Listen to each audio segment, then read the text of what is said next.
Um,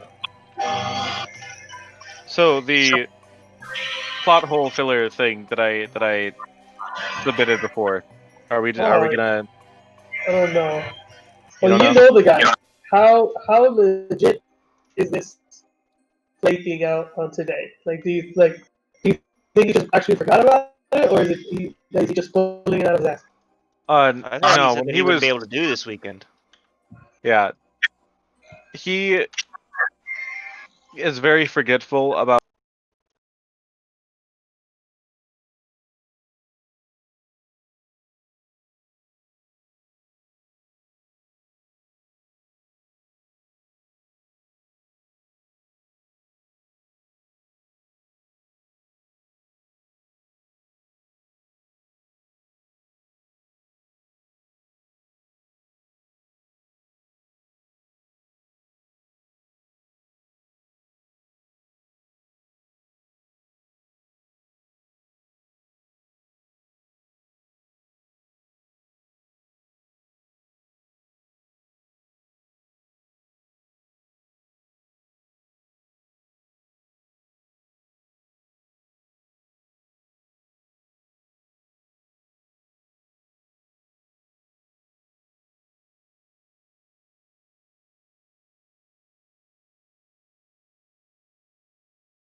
With my sister, but I don't think she'll go down. I don't think that she'll be down with that. Oh, Like, it would be funny as hell to have Gizmo and Lame, but like you have to say it like that, otherwise he doesn't respond. yeah, Hey, basically, Lerm. it's just like Hey, Lerm. Lerm. Lerm. Lerm. Lerm. Lerm. Lerm. Yeah. All right, here I come. Trade a cat like that. All right. Yes, cool. We live. Alrighty, Yeah, baby. let's hit us with that good ass recap. Oh. Okay. Enough time on Dragon Ball Z. Last time on Butt Munchers Anonymous. Oh my god. Yeah, this is all part of the recap, by the way. All right. So last time we entered the keep last time, right? Oh, this is a great image to see when I first come in. Ooh. Yeah. But we basically went through the town. We discovered that the name in Draconic means the Great Golden One or Ones. And so we figured by process of elimination, or not elimination, deduction, induction, we did the big think, uh, and we figured that the keep worshipped Bahamut, which is the opposite god that Pedri serves. So we get in, we start looking for things, we split the party. Balar and Calcid went off. They fucked off somewhere. And Want to later confirm on, there was no fucking going on? I don't know. I don't know. These are just assumptions. And so we were looking for various trinkets and stuff, and then we were looking for a library. As we're on our way up to the library in the Golden Tower, Phalar rejoined us, and it was pretty chill. We shot the shit a little bit, and then we went into a room where there was no furniture, nothing whatsoever, except for Princess Roswin, who looked badass, but like she could absolutely kick our asses up, down, sideways into Sunday. And things got heated. There was a little bit of a religious squabble between Pedri and Roswin, and in an attempt to ease the tension and to disperse any of the negative feelings and stuff, Noel had taken off his gloves and he was just like, "Hey, let's calm down." And he put his hand purposefully. He didn't know what would happen. Put his hand on her golden armor and disappeared. He poofed out of existence, as far as we knew. And we were all very confused about it. Most of all, Pedri. Second most, Roswin. And then the windows blew in. And we discovered that there was a treaty held by the heads of this keep, as well as these creatures called jesters, that there was a pact. And by Null touching the gold and disappearing, it was considered teleporting, which was a violation of the contract. And so then they just started wrecking absolute havoc, Festival of Fools looking thing. And we were basically told to get away, get somewhere safe, because Roswin went off to go and fight them.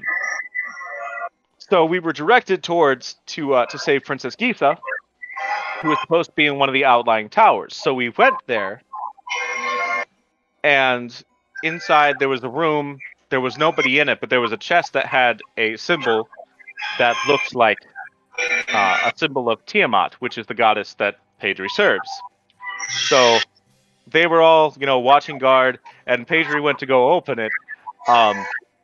And there were a lot of black fog, black smoke came out, did some damage to me, and then it reformed as this revenant type thing, which was one of the bodies of the Dragon Guard, which were one of the princess's guards, and there were 2 dead Dragon Guards at the bottom of the stairs that were killed within 5 minutes of us coming there. And then we had to fight it, and it hurt a lot. And it had a blitzcrank queue. He could just pull people from across the map to him. It was high-key terrifying. It was more of a Darius, because then he would just completely axe us in the face after. That is fair. Yeah, you are true. Yeah, that's right. Yeah. I know what that. And then, so Pedri got hit hard, got knocked prone and then stabbed. He died. He was brought back, stabbed, and then died again. And then he was brought back, and on the 3rd time rising, Pedri attacks the creature as it was, I believe, preparing to fuck up Calcid royally. and Pedri stabbed it with his sword and used Thunderous Smite and Divine Smite and blew it away, and then it died, and then we heard clapping. And these 6 bastards appeared, and they basically revealed that this was all part of like a game that they were playing, and alluded to the fact that they knew where Lunan had went, that they had taken him. And well, I know, I'm trying to.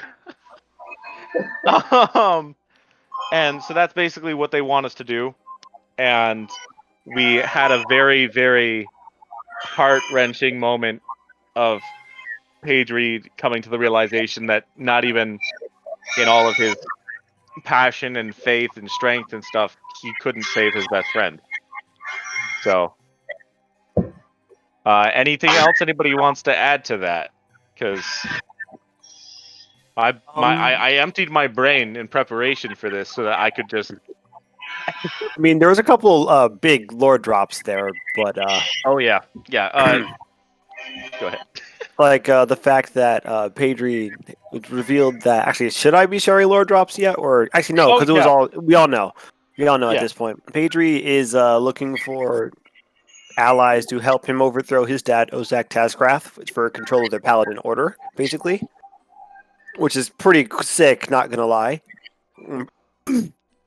Sorry, coronavirus that I don't actually have, but yeah, they are currently looking for the tomes. He has one so far. There is a thought that there is at least 1 or 2 in this city, hidden Oh, yeah. somewhere. There's actually I can narrow that down. There is one, and Roswin has promised to me if I bring back her sister safely. That's correct. Let's see, and currently Null has been revealed to be in Krepta, the Twisted City, which is where the flippin' juggalos take their prisoners. So we need to find Giza and Null, who are thought to be in Krepta, and we should get the second tome and our ally back. Yes. I really hope. Or else we might have to bring in a new character for Lunan, which is kind of scary. Yeah. All right. I think that's it, right? Yeah, I think that's the gist. I think we're good, yeah. I forgot I was muted. Oh, hello, Muted. I had an idea for a character, but The work I changed the no, Twitch category. that stuff isn't quite out yet, so I can't. Cool. Okay. Excited.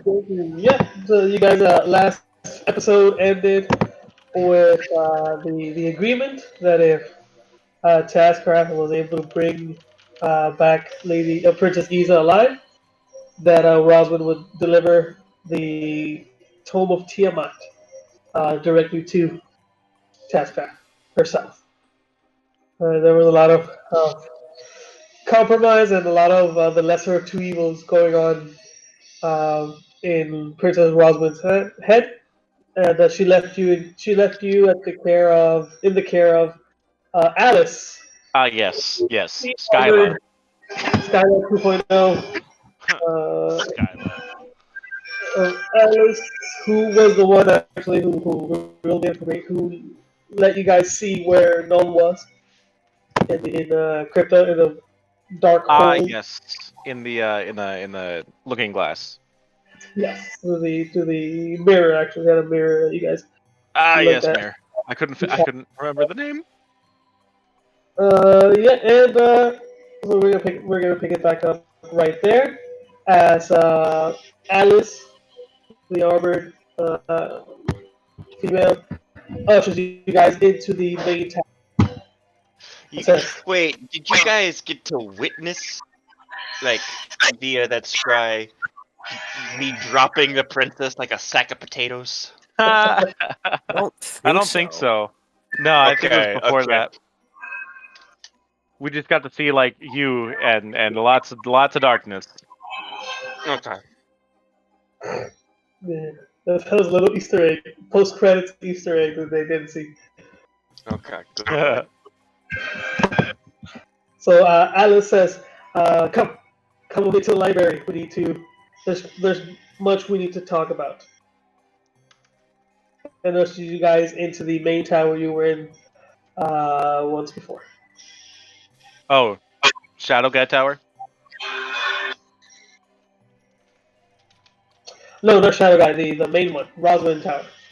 Oh, golden thingamabob. Golden Tower. The Golden Tower. The Golden Shower Through Tower. the Golden City. Gold Tower. In the Golden City. The Fool's Gold Tower. Equal Tower. So you guys follow? Yes. Yes. Yeah. So yes.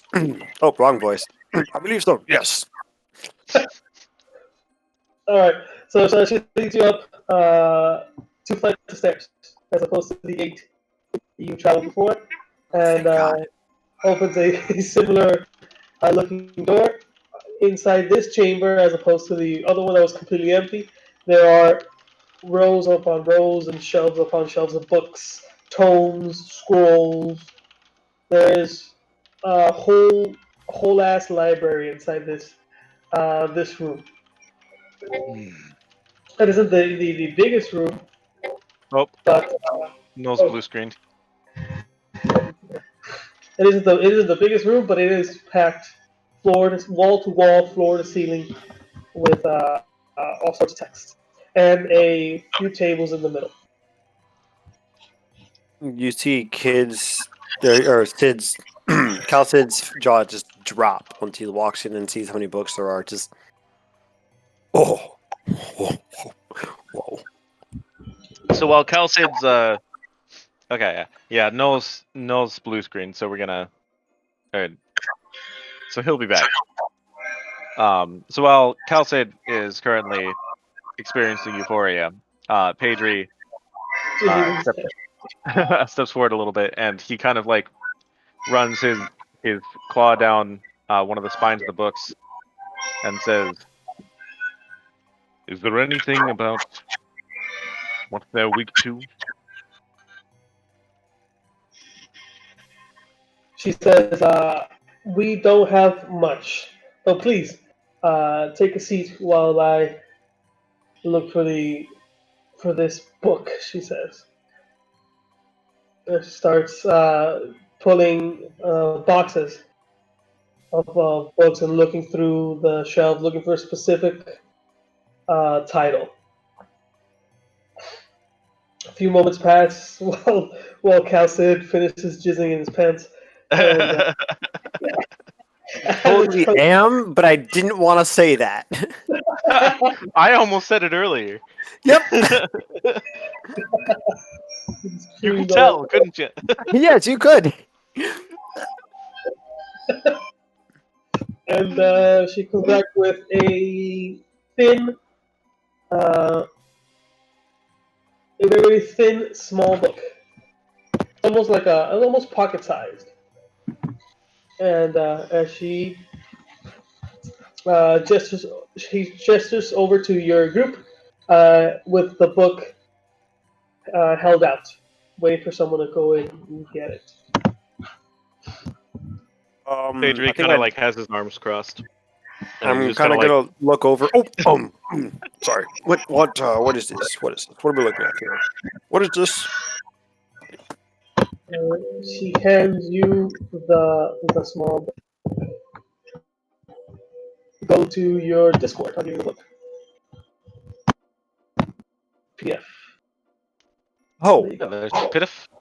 oh, shoot! A PDF, Oh, a you gotta brief put up- history of the laughing conflict.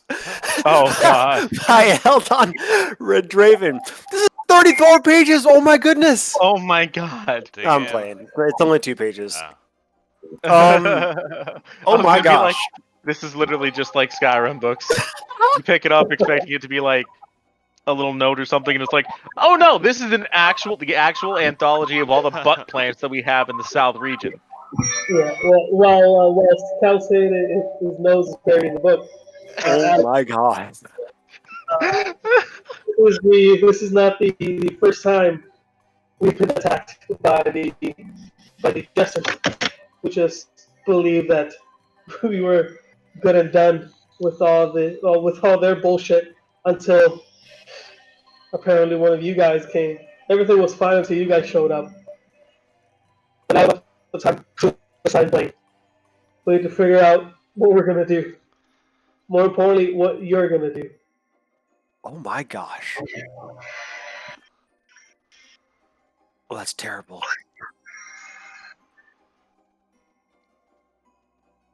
Byro. Byro. Is that how you say his name? Byro?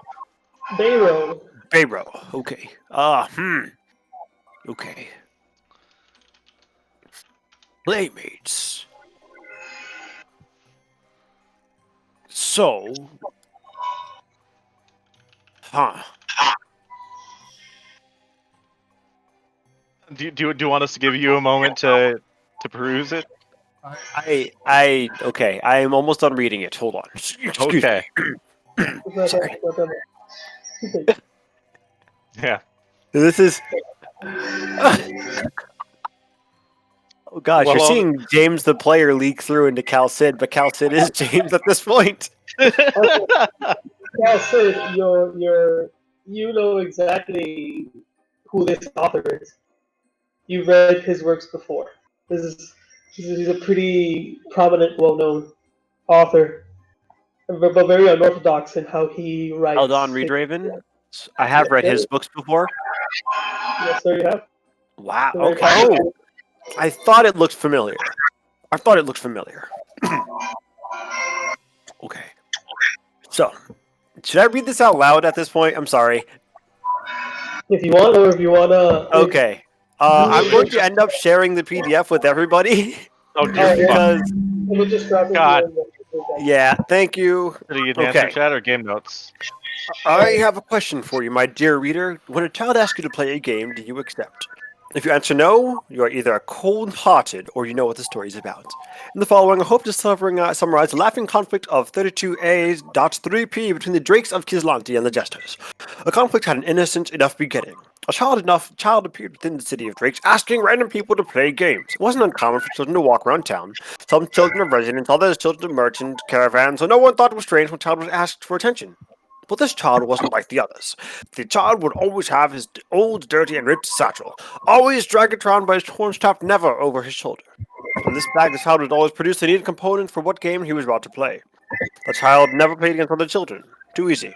All the confirmed playmates were at least 15 years old and had something to lose. Sometimes it was money, other times it was pride. Every session turned out the same. First was an easy one to win. Easy enough to throw off any suspicion that they weren't playing against another run-of-the-mill child. Then the child would request another game, and this is the last chance for the playmates to escape. After the second game, there was no turning back. The games themselves are relatively unknown. None of the witnesses I managed to interview could speak clearly about remember these games. Some couldn't even remember the names or couldn't even speak. These were the lucky ones. I could find only one survivor, and he wouldn't speak to me. And the game would apparently grow more macabre in nature. Match after match, yet the playmates couldn't refuse a rematch. The child grew more forceful in his request, and all they could do was oblige. Even as they lost limbs and senses, they could only continue to play. Soon, the child grew in power, and so did his influence. I have confirmed that there were at least 26 playmates before the child outgrew this scheme. The first sighting of a jester was approximately 3 months after the earliest confirmed playmate. A 5'6" humanoid wearing an all-white mask and long, dark robes. He'd appear right at night, outside the walls, forcing the wandering residents to play his games. This time, the residents had no choice. Soon the games had an audience, hence the information I was able to gather. The jester started calling himself Byro, and made sure the audience knew his name as he tore his playmates apart. Soon enough, the news of Byro reached Prince Arvel. The prince first dismissed this idea of the jester as nothing more than embellishment of bandit attacks, but continued reporting sightings worried him. The first clash between the Drakes of Kizlanti and the jester Byro involved the then captain of the guard, Elishka. She was out on patrol, and when she was accompanying her dragon god, were drawn into the jester's game. The news of the death ringed untrue to Prince Arvel when the only survivor reported the incident. Survivor isn't the right word, as the youngling was only traveling alongside the dragon guard and was 12 at the time. Witness is a more fitting description. The jester had grown bold to attack a more powerful being, and Prince Arvel was on the hunt. Prince Orsic and Princess Roswin had also joined the effort, but the attacks only increased in frequency. The residents of Kislanti were terrified. Fear had taken control of the city, and the Drakes had lost control. Fortunately for them, or maybe unfortunately, Bygro had once again grown tired of the scheme and set his sights on bigger targets. And there were no bigger targets in Kislanti than the Royal Drakes. The first target was Prince Orsic, who some would describe as the most level-headed of the Royal Drakes. The prince would always try to resolve any conflict with words rather than violence, and was convinced that the Jester could be reasoned with. Prince Orsic decided to head out alone in search of Bygro, and one night he seemingly found what he was looking for. The next day, a playing card was found by one of the merchants, and promptly delivered to Prince Arval. By this point, Prince Orsic had disappeared. The news that Prince Orsic had disappeared spread through the city like wildfire. If the Royal Drakes be victims of the Jester, who couldn't? After this incident, the Royal Drakes played their cards close to the vest. Information grounds to a halt, and no one would speak to any incident after this. From the bits of information I could collect, it seems that the Royal Drakes launched an offensive to the north. It looks like the Jester was hiding out in Krepta, as if we needed another reason to stay away from the Twisted City. Prince Orsic and Prince Arval were never seen in Kislanti again. Maybe they are still fighting Bygro, or maybe they died in the attack. And this part of the conflict is unclear, as Princess Roswin won't answer my questions. So my dear reader, this is all the information I could uncover from the laughing conflict. I did say I would be brief, didn't I? Wow. Oh, Jesus Christ. That's... oh, in character. That's horrifying. Horrifying. I hate this music in the background. Oh my gosh. It's so fitting. Isn't it? Hold on to your butts. I got. Paige,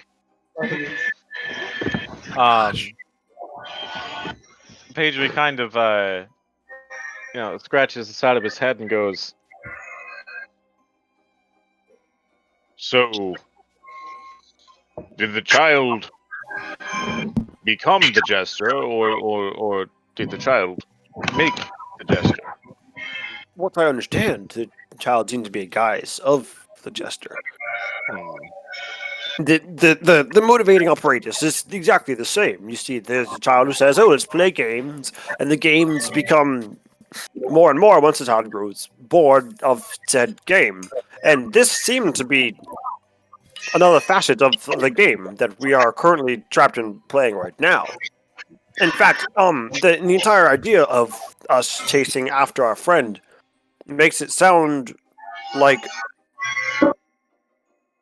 we have failed the second step of the game, and we now have to play. We're stuck. We have to follow. Alice interjects and says, "You are playing the game. The fact that we're still breathing means we are playing their game." You are right. You did say that the game starts the moment, basically the moment that you meet them, Basically. when they're the Jesters. But reflecting a little bit on what we were told, Yeah? Okay. is it possible that this child is some form of trickster god? She says, please, take a seat. And gestures towards the table, grabs a seat herself, and says, yes, that is a theory. We don't have the complete story. I only have to dig up from Princess Roswin and others that were involved in the original conflict. It seems that this child, wherever it came from, started to torment the people here in the town. It kept his appetite only kept growing. Now I got to the point where he was able to take down a prince, one of the royal Drakes, Prince Orsic, this is well before my time. Yet the the information is still as relevant, especially now that the game started again. The details are unclear to me, but there were some rules that were set at the end of the original conflict, and one of them was to not speak of the conflict itself. But I assume now that the rules are broken, we can speak of the conflict. It seems so. Yes. Well, looks like we're stuck in the game. Oh boy. So, how did they sign this like peace treaty that he spoke of? So, didn't hear anything unclear about that. The only one who knows that is Princess Roswell. She was the only one who knew that. But despite my best efforts and the best efforts of the Dragon Guard, she would never speak of. She has never spoken of her time in. The possible aspect of a trickster god. Well, this is. Or is it as an aspect, or is it just a. Or are we dealing with acolytes? That's the real question. I have a follow-up question. Does this mean that there's a likelihood of us having to fight something that takes on the form of a child? It's very likely. The games these people play are varied. We've had reports of them having games of just of strength arm wrestling, but it goes to it always escalates in severity and in violence. They think. Don't be fooled by their appearance. Do they think wear, that punching an ephemeral, spooky, creepy child will give me pause? I've walked through haunted buildings before. I'm terrified. Yeah, this is getting out of my pay grade. Was that in This- character? Yeah. Well,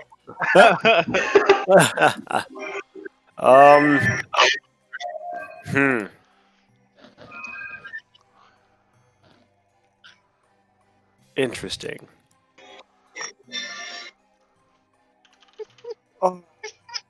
There's a lot of things I had wished I wrote in my backstory prior to this, but oh man. All right, cool. Question: would it be possible to make a to think of like any possible religion that would have heard of these supposed jesters, or their acolytes would have acted in this kind of game playing behavior? Was that too? Alice was that okay? That was me asking in both in character and out of character. Like, would I, in my studies, would I have heard of something like of like these jesters or any kind of religion that endorses the playing of violent games? All right, give me a religion check. Let's go for it. Oh gosh. Religion. I think many Fae would probably Mm, maybe not violent, but like yeah. Okay, that's 11. dark, I guess.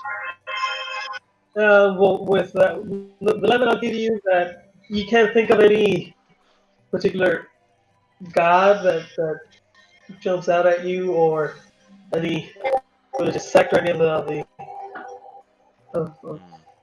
similar aspect, but it does sound, at least the game part, sounds distinctively Fey. Noted. What I was gonna ask was, I like traveled around as like an entertainer, I guess, in like the circus industry, if you will. Is there anything like this that I would have heard of before, or is this like super not that common? I mean, in your experience, you've seen bad people dress up as clowns, you know, Yeah, they yeah. do Okay. specifically like this on this scale, fighting seemingly very powerful opponents to and a standstill to a draw, basically. Not really. Okay. Not in just social circles. Not really.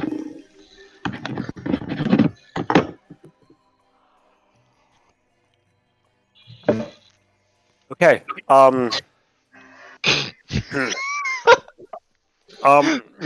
Miss Alice, question for you. Will you be accompanying us to the Twisted City, to Krepta? So I believe that's where we need to go. Yes. Yes, that is where you need to go. But I cannot accompany you. My duty is to the city and her inhabitants. Yeah, but Would like you- we're kind of working for the city. Are you also working for your friend? Are you not? It's not That's my true. friend. I dog you. And Pedri kind of like puts a hand up, because he's been leaning against the wall this entire time, and he goes, "Is it not true that currently we are the only ones who can preserve the city's peace? We're the only ones who can act upon it.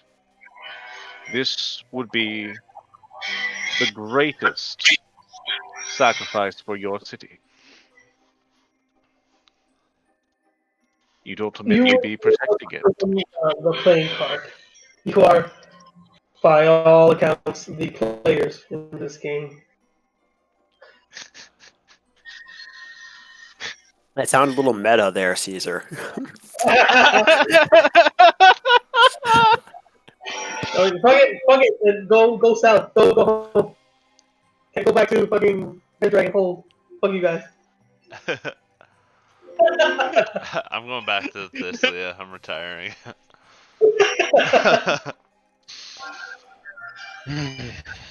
We go back to the re-dead sisters. No, I'm going further south than that, boy. Okay, all right.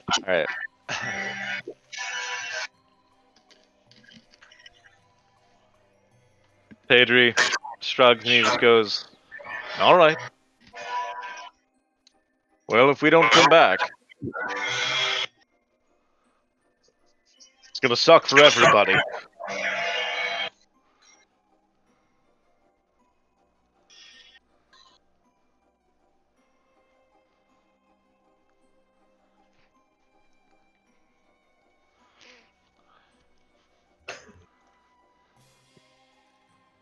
This is really nice tea.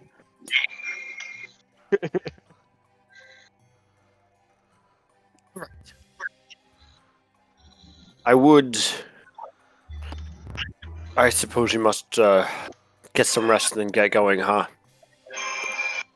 I agree. Sooner we get out, the better.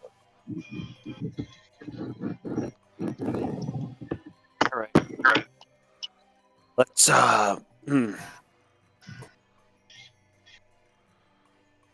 Well, I have a couple of rooms. Conveniently, I think I got 3. Unfortunately, it seems like all too relevant right now. There's just a soft grunt noise from Pedri. She says, You- before you go and rest, to set off your trip to Kreta. Take these. And she hands you guys 4 greater healing potions, Ooh. which are the 44. 44 plus 4.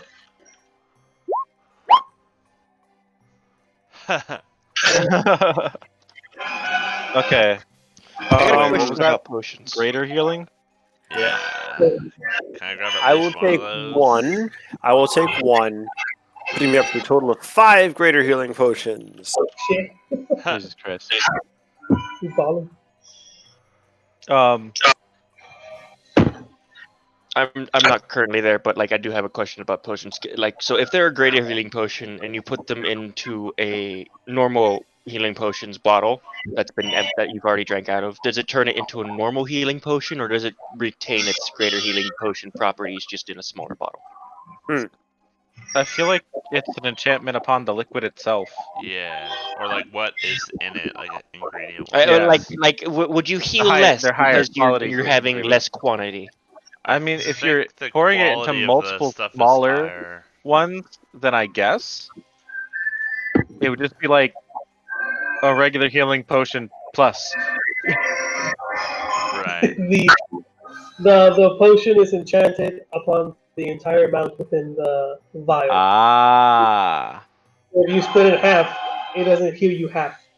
You have to drink both halves to get the effect of one of them with You rapid gotta success. swallow Gotta swallow Oh, every last drop. wait. every last drop. Do poisons work the same way if they're magically created? Like you have to drink half of one if you drink both halves, so you can have a delayed poison effect. I feel like we're getting into semantics here that's not going to bode well for us in the future, so we should probably drop. Silver. We'll talk about it later. Let's not talk about it ever. I want to though. I That sounds like a swear lot to of God, fun. you get me killed by poison. I will. Chemical warfare. Ah. There's no Okay. Geneva Convention, So- only Geneva suggestions. You said there were 4 that she presented, right? And there's 3 of us. Yeah. Okay. I mean, upon technicality, you could drink half those potions now, and then when you really need one, you can drink the rest of them later, and it will take less I time. mean- Well, it would still take an action, It would take more like half an action. but you're still Because you're drinking half of uncorking. But you're still uncorking and then No, that's drinking, true. Yeah. and you have to make sure that you drink every last drop. So instead of So that's 6 really seconds, just it's making like it 4 seconds. putting more pressure on you to actually drink Well, I it mean, correctly in the you're a middle of combat. dragonborn. You don't need to uncork it. You could just crunch the whole bottle. Ow! My insides are not glass heal though. resistant. It'll My- heal though because you're drinking. Why a would healing I want potion. healed innards that are just gonna get torn open by the glass that I've just ingested? It'll be like having. You'll be like Deadpool. It'll I'll be like be like having old man cancer Logan. and having instant Oh my healing. god! Do you guys hear this? If you can't poison me, he wants me to get. No, that's not what I'm saying. He wants cancer. That's what he's saying. I thought we really were meant to strange- be. I thought we were friends. We are friends, and I love you, but I'm just My in a really outsides are weird glass mood right resistant. now. Sometimes, Sometimes. rarely. My insides aren't. 68. Okay. 0.3p after So- 6 Are we? Did she? Okay. What are her words that she's handing us these? Now that we've gone through the semantics of healing potions. It's dangerous to go Wait, alone. no, I can't look at this because I'm not there. I don't know any of Before you go, so please, and a few words of advice. The Twisted City was a horrible place long before the Jesters. But now that they have arisen again, I can't even imagine the horrors that are now. They are inflicting upon the residents. I see. Prepta itself is for all intents and purposes, a very large crypt. Twisted City is home to many, many fallen individuals from many ages. Crypta is the oldest of the 5 kingdoms up here in the north, and for good reason. People do not like going there. There are horrors, there are abominations. The whole city itself has yet to be mapped. by even the most experienced cartographers we could find. This period of activity by the Jesters means that they are setting up shop again. If you guys aren't able to stop them, their influence will only grow. I hope that these 6 individuals that you saw were, if one of them was strong enough to fight 2 princesses, princesses, 2 Princesses. Princesses. males, princesses. Would Oh, that be for males? princes. Princess, sorry. Princes. So Yeah. 2 princesses to a draw. Nobody ever saw one of them roll drinks together. I can't imagine what 6 of them can be.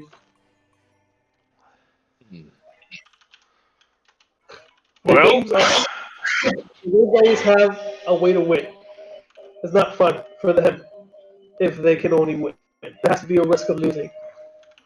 So you have to really invest in the games themselves. There are no way we weren't able to find a way to combat these creatures outside of their games. It was always through their bullshit games that we had to find a way to best them. Oh no. it's like Oh no. it's like reaching into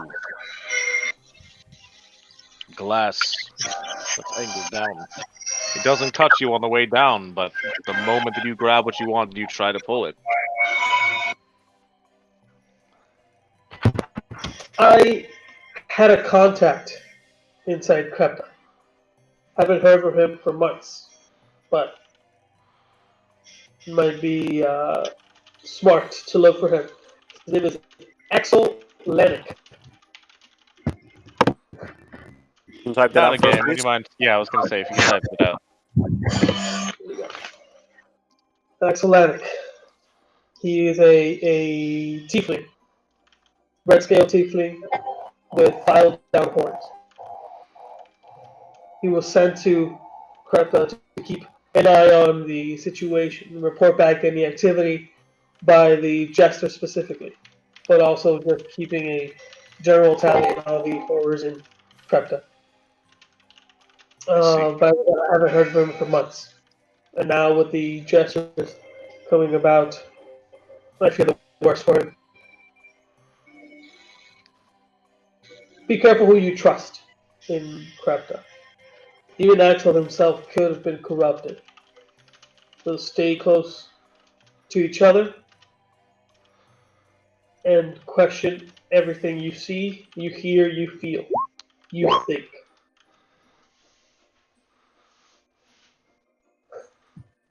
Very well.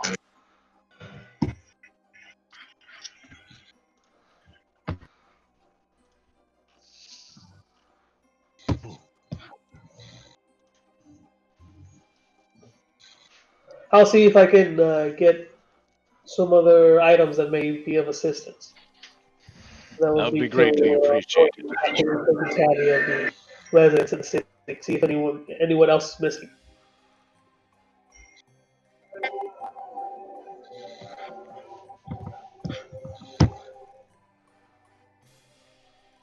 Okay. Let's get ready to go.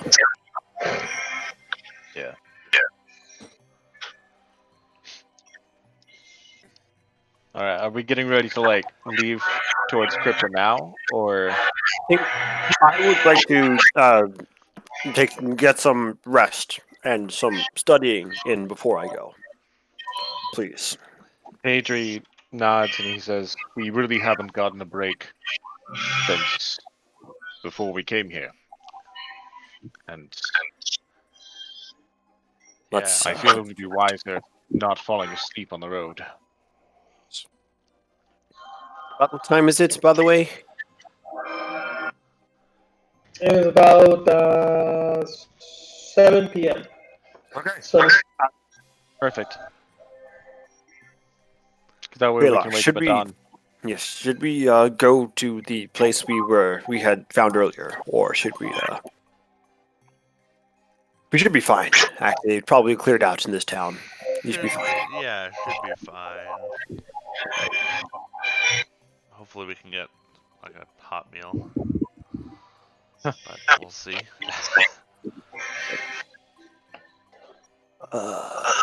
Right. Yeah, I'm going to start heading back to Yeah. towards the inn that we found a couple episodes ago.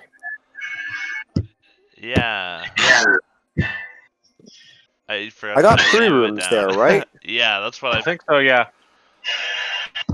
Okay, I can't remember the name. That's unfortunate. Yeah, I just wrote down in, which doesn't help. So, real quick, player to player. Phalar, did you grab 2 healing potions or 1? I want at least one, but I don't Okay. know how we're gonna break that down. So Yeah, yeah. I was gonna address it, but I was gonna be like, have Pedro be like, I'm going to save this for Null when we get him back, type all thing. right. So You wanna do it that way? Yeah, so you have 2 for now, basically, and then we Yes. the other 2 got 1. Cool. Okay. Yeah, that works. Okay, cool. I like our scene skipping.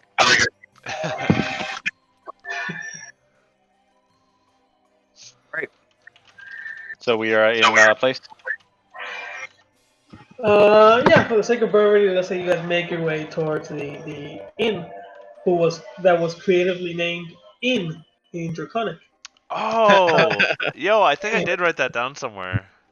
It's like naming a river the native word for river. Right. River. Yeah, okay. Right. Yeah. That's right. That's As right. opposed to the first time you guys make your way towards the inn, now there are no people in the streets. There are no people in the market stalls. Some of them are knocked over. There's product strewn about. Everyone made their way out of there quickly when the attack happened. But you guys eventually do make your way into the inn, and at the front table greets you a human male, tan skin with a shaved head, and he says, "Yes, how can I help you?" Is this the same guy as before? This is not the same guy before. Oh, okay. I just kind of I'm looked just at gonna Kelson. start. I'm going to kind of motion towards myself and then kind of just stare at him like, you need to talk. To me? Oh, not to you. Just like, this is. I'm not. You know. I'm just we a couple days or maybe it's yesterday, but we booked some rooms, 3 rooms with one of your colleagues. The gentleman says, yes. Okay, go right on ahead. Great. And is it possible to get something to eat as well? Somewhere? Yeah. What would you like? What do you got? What's the feature of the day? The soup du jour today is tomato soup. We also have chicken and beef broth. Fancy chicken, yay! I'll do a soup du jour. Can I get it to the room or do I have to eat it down here? No, of course we'll deliver it to your room. Great. And I Pedro, gestured to everyone else. I'm like, do you guys want the same? Pedro holds up 2 fingers and he says, I'll take 2. Also, Please. I'll also have some food. Yes, whatever the chicken is. I like chicken. I like how Pedro didn't even specify what he wanted. He just said he wants 2. 2 foods, please. 2 units of food, please. The bald-headed gentleman says, "Sure, I'll have them delivered to your room. Wonderful, thank you. So please enjoy your stay." Well, it's definitely been interesting so far, but we're trying to make the best of it. Alright, guess I'll walk to the room. Yeah. Or Yeah, sorry. saunter. I'll saunter to the room. Oh, I'm gonna murder I'm you. gonna hate you, my guy. All right. I'm going to go up to my room. Let's see. Let me see. One of the things that I would like to do is I would like to attempt to use one of my spell scrolls and add it into my spell book. I'm trying to remember where the actual check for that is.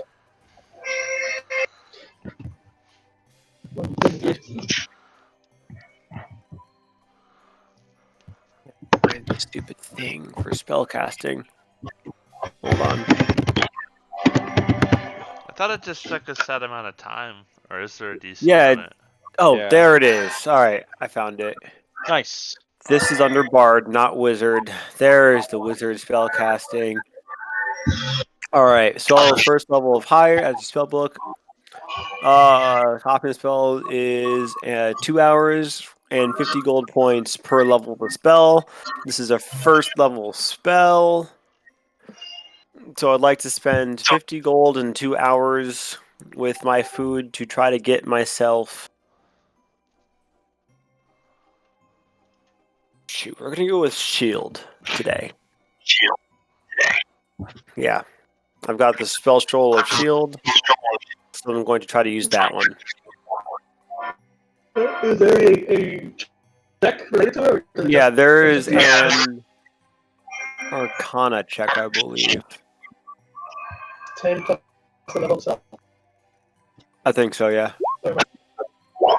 Oh. I gotta find once I find. I was There's trying to figure out what that does. an actual thing here, and I'm trying to remember where it was.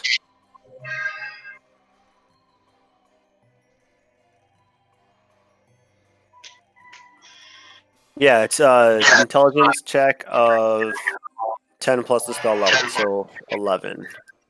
Okay, ready? Well, the scroll is destroyed. Which one? If you fail, the scroll is unusable. That is correct. All right, here comes Away. shield.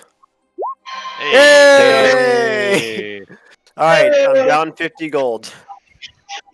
Keep going. Oh yeah. Now get shield. Yay! Alright. Oh. What are you guys doing? Before we skip to the morning. I'm eating and then I'm going to bed. That's it. Yeah. That's really all that that Pedro's worried about.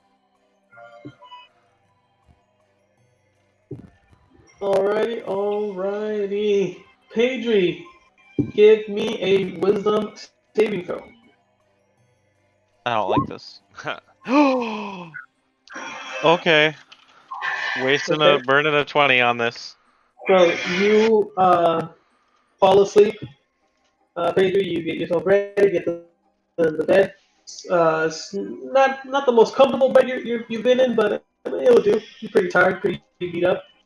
And as soon as your head touches the pillow, you immediately wake up and it's morning. Oh, Great. Traveling sleeps. It's probably like Supernatural. The heat of the moment. Okay.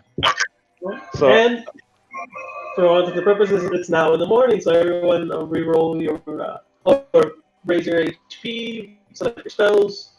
Okay. Calcium 2 full. rolls. Okay. Dropping mage armor, taking shield. Feign, detect magic, detect self, find familiar. Identify, unseen, I don't need. I need shatter. I'm sorry, I'm just talking to myself.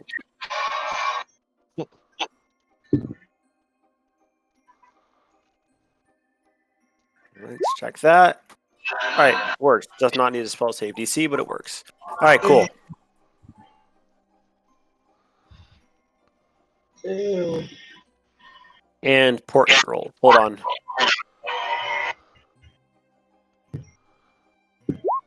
$11, 14.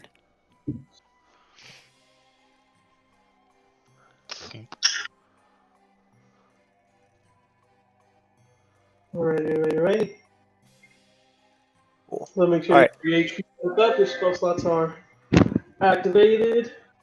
Your divine stance thing is reloaded. Make sure everything is G2G. Let's go. And the Yes. Leno.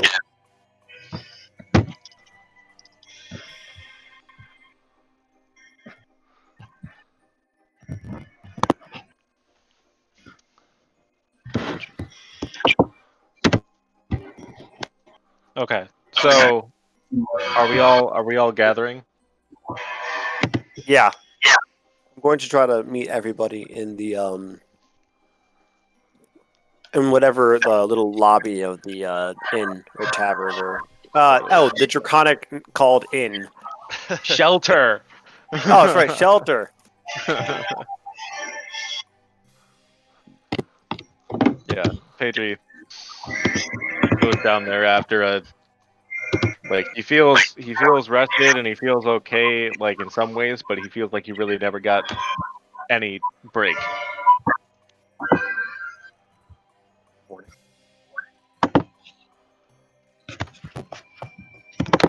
All right, one sec. I'm going to grab my pizza, but Pedri is probably going to be quiet during most of the preliminary discussion anyway. Alright. I might make another quick coffee if that's cool. I'll be at 30 seconds. But I'm listening. I have my headset on. Alright. I'm just going to make this comment. Helen is already out and sitting on my shoulder. Alright. In So- the inn? Come again? Yep, just in the end, she's sitting on my shoulder.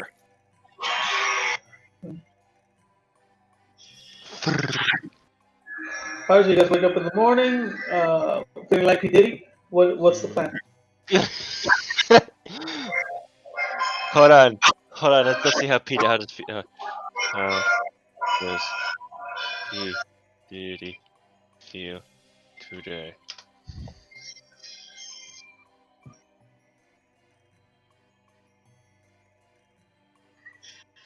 Okay.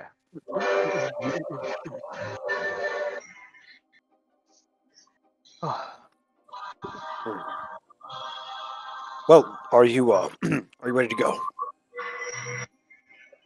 Say, sorry. Has everybody said that they're ready to go? With Yeah, I'm ready.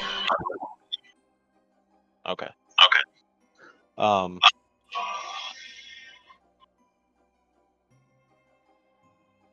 Pedri turns to Calcid and he says, "Do you happen to know which way we're supposed to go to find this Twisted City?" Well, it is to the north, yes. I don't recall any specific reading on where the specific location of the city is, nor do I think that anybody around here is going to have that information on hand. Pedri shrugs and he says, "Well, then we know which way we at least have to go." And also, it wouldn't hurt to ask. I mean, it may actually hurt to ask, but I think we should be fine trying to ask. All right, then go ask. Okay, is there anybody around? In the lobby of the inn, the shelter Yes. inn. It's just you guys and the same bald-headed gentleman, shaved-headed Right. gentleman. I'm going to just shout out to him, not even standing up. Which way to Krepta? You see, when you see Krepta, you see his eyes widening a little bit before he regains his composure and says,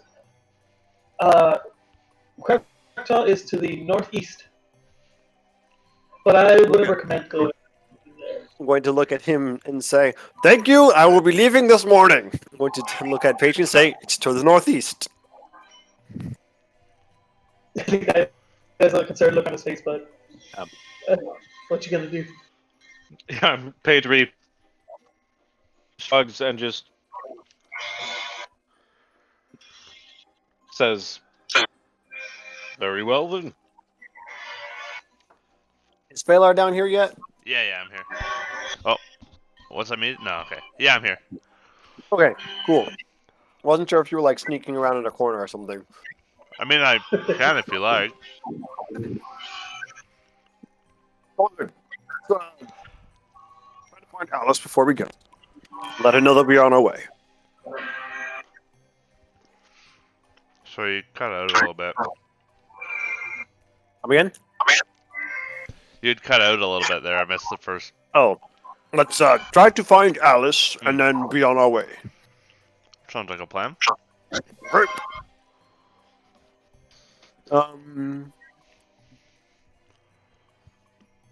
I think I go back towards the big royal tower,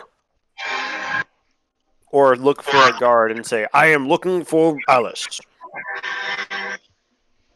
Right, as you guys are making your way towards the central tower, the golden tower, you notice a few of the dragon guards, but they're flying pretty high in the air, patrolling the city. You do not spot Princess Roswin anywhere, but as you enter the courtyard, you find Alice there, and she is holding 3 horses by their reins, and it says, "Oh, there you guys are. Here, these will be useful." Oh, Oh, I almost took this spell tonight. These horses are thickums. They're definitely snow horses. They're thick. Thickums. They Clydesdales. do be very big horses. And she says, "I also have these things." As she fiddles with her pack, and she hands you these 2 items and explains how they work. Her torch. You Freedom ring. Wow, we got the Liberty Bell, guys.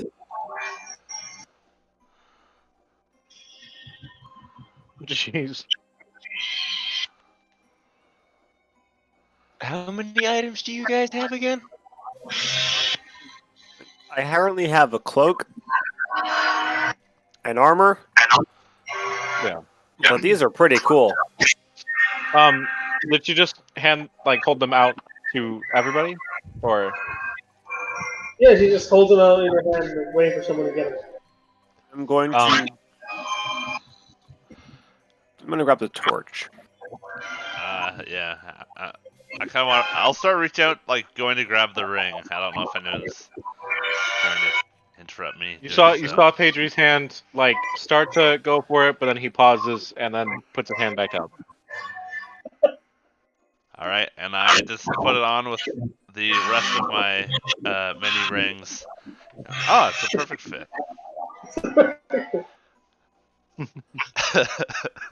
Kind of like Iron Man's gauntlet from Endgame. Like, it fits directly into your finger.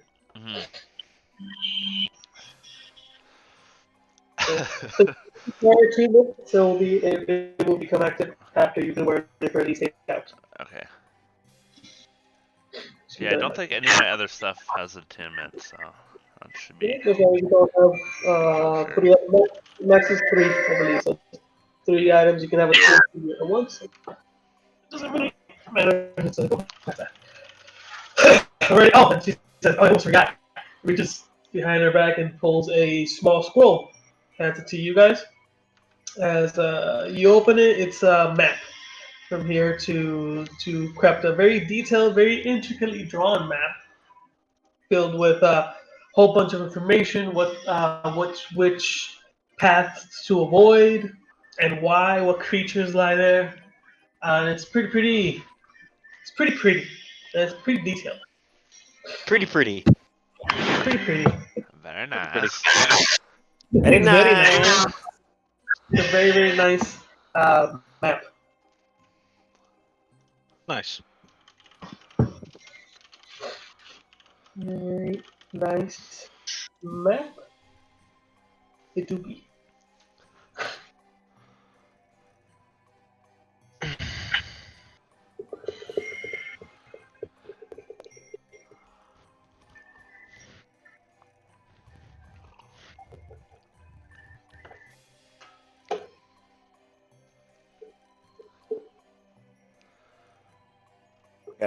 I guess we're going to start. We're going to start going. Yeah. Does my horse have a Agreed. name? When I like grab the reins, I'm like, oh, like what's his name or her name? Alice says, I do not know their names. These are these are the city guards horses I come. Some The guards have little need for horses. some riding through the tundra on a horse with no name. Oh boy. Name my indie album. All right, nameless.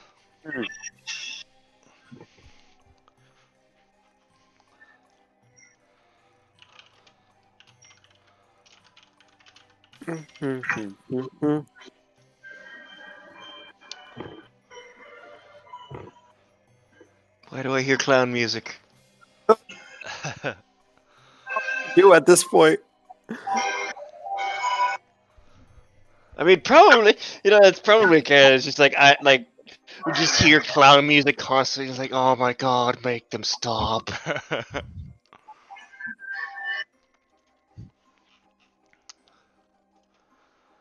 So we're going to start going towards the city by following whatever safest path the map tells us to go on.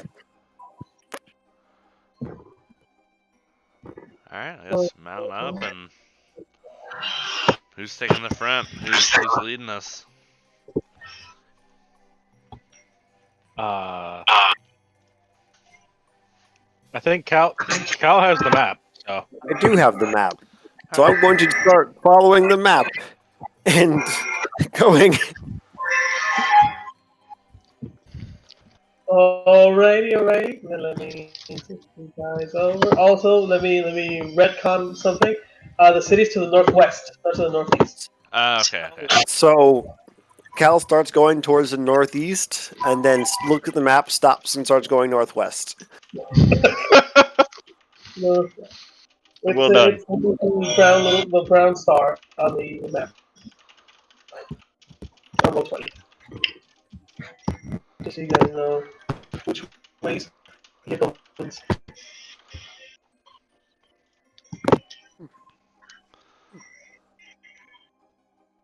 So are we like outside the gates now? Oh yeah, I think you start making your way towards towards Krepta. Alright. So I'm just About gonna how like, long of oh sorry. Go ahead. about how long will they have to? I'm asking out of character. Like, how long are they gonna take to get there? Oh, and horseback it'll be about maybe a day, a little less than a day if they don't stop. Alright. It's not so much they will let us during the trip. It's not so much the distance, but it's the terrain. There are some very deep snow, and as you get closer to Krepta, you come into a more mountainous area. Hmm. So they have to slow down a little bit. But if they push, they realize. Alright. What I was gonna say is once we're outside the city and down the path a little, I'm just gonna be like, so this might be a little like, paranoid, but should we trust the map? Well, I mean, Alice seemed to be a very trustworthy person so far. We shouldn't trust anything, should we? Yeah, well, and she even said that too. Would the person who said not to trust her be the one to not trust? Should we not trust her and she says don't trust anyone and trust her? Yeah. That's where I'm at. To be honest, I don't even trust myself half the time. Yeah. Alright, just wanted to get that off my chest. Good. How do you think Pedri is doing, or Taskrath is doing? I don't know Pedri's actual name yet, do I? No. Hmm, no, not necessarily. didn't think so. How do you think Taskrath is doing? Pedri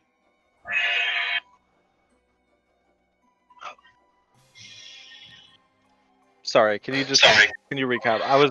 There was a lot of sound going on outside that was getting ibuprofen. We were kind of discussing whether we should even trust the map or Alice. Oh.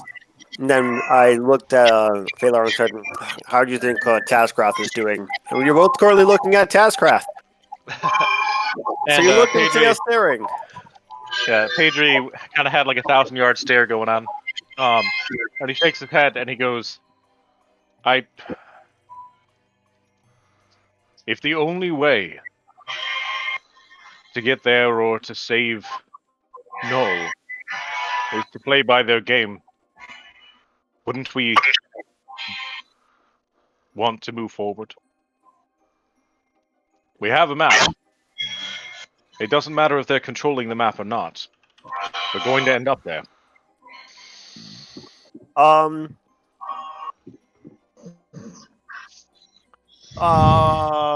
Quick question.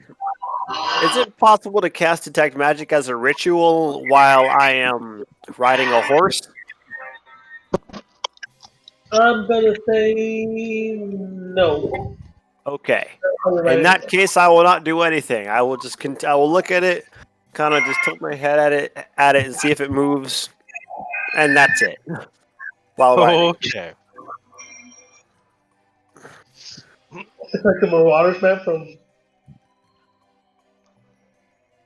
Yeah, Pedri, Harry Potter. So you can see the footsteps. Pedri. Sorry. He continues on. He says, and to further my point, have either of you been to the Twisted City? Do you know which way we're supposed to go without the map? Absolutely not. Yeah, So it helps. yeah. Yes. You don't want it? Give it back. Well, I'm not gonna give it back. Then it helps.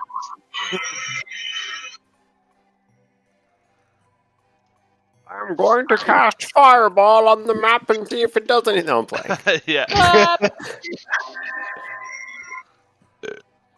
Oh, I'm sorry, my wizard senses are tingling. Ah, yes. And Okay. at that, Pedri kind of like clicks and makes his snow horse move a little bit faster, so he's matching pace with Kelsid.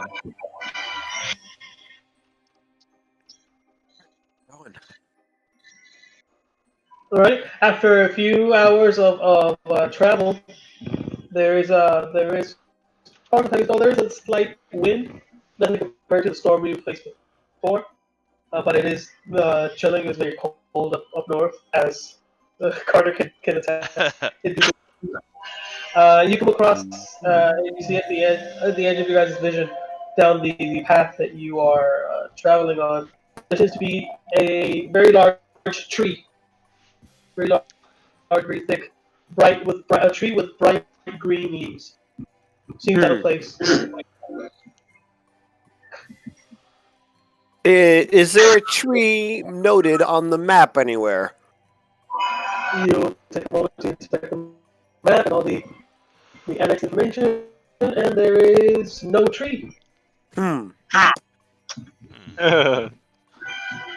you say about wizard senses? My wizard senses are not tingling right now. Weird. I think this is when they're supposed to be. I am suspicious, of course. But, okay.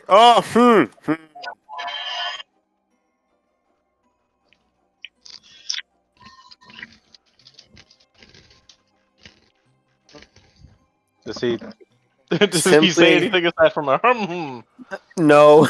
That's all you're hearing, just Okay, alright, Sigmire.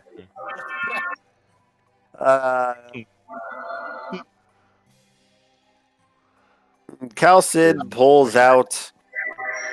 He doesn't actually pull out anything. He simply just puts his hand up, stops, and stares at the tree for a second.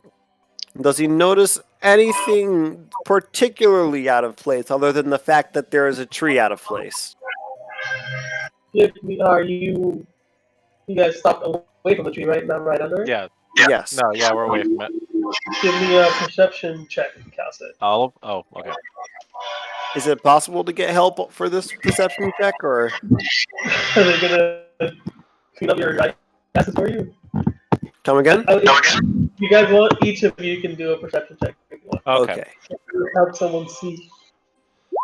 Oh, then I got it. Make it a 4, make it a 4, make it a 4. 8, 6, 4. That's it. Nice. Strike. You're out. Fun fact: did we roll 4, 5, 6? No, we rolled 4, 6, 6. For 5, 6, 6. So you guys noticed the tree. Seems very animal. It's not even, doesn't even belong in this weather. Even if it did, it's out of season. For it to be this vibrant greenish color. Pedri, he turns to Calcid and he just looks back at the tree and then back to Calcid and he says, "Is there any way around it, or do we have to go right through it?" I mean, we could probably just right around it. I don't like. Is there a way to just ride around the tree at a healthy distance? Yes, it is not very Not very mobile. it will take some time, because there's a much heavier snow outside of the path that you guys are on. But Okay. you can definitely go around with a healthy 50 to 100 feet around. Okay. Follow-up question: does the path seem to go right through the tree, or does the path go around? It seems like the tree is right smack dab in the middle of the path. Yep, that's suspicious. Okay, we're going around this tree. Alright, I'm gonna like hop off Nameless and like walk beside her and like bring her around. Like off trail, I guess. Also, I named the horse Nameless. I'm so done with you. It's not even your damn horse.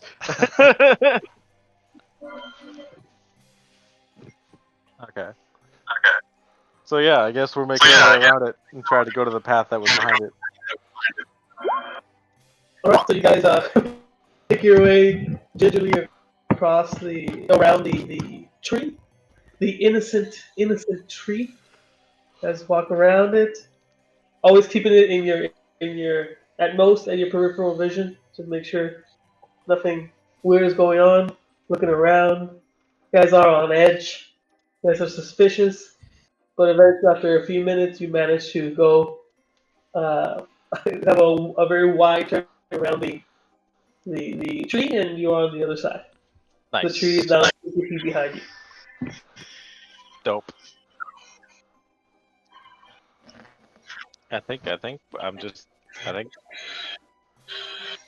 I'm hopping back up in the saddle.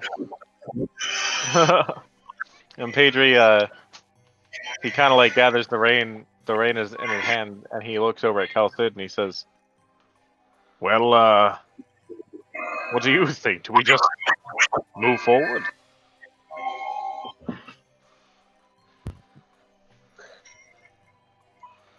You're muted. If you needed to. Why am I muted? Okay. I don't know. You muted yourself. I must have, yeah. So did my detect magic let me know of any magic going on around the tree? I'm sorry. I didn't even know you cast it. I thought you I'm so flippin' sorry. Ugh, I didn't even know I was muted. But yeah, I was like, okay, let me cast detect magic as I start going around the tree. as you turn, range is 30 foot. guys went 50 feet around. Would you like to Okay. and cast a spell? Right. No, you tell me. Are you getting closer to it? I am not going to get much closer to it now. Alrighty, then let's just mulligan the spell then. Cool. Oh, jeez. Okay. All right. In that case, no. No detect magic. The tree. If you want to Alright, like get keep- closer, now that we're on the other side, I can like tie a rope on you and you can get closer. I don't. I. I don't trust that. All right then. Keep I mean, your we got secrets, horses. little We can tree. tie the rope to the horse and pull you out. Then the horse just gets sucked into the abyss. Yeah, as long as it's not my horse, I don't really care. God damn it! You beat me to the punch. That's why we use Cal Sid's horse. That is still to be named. It is also.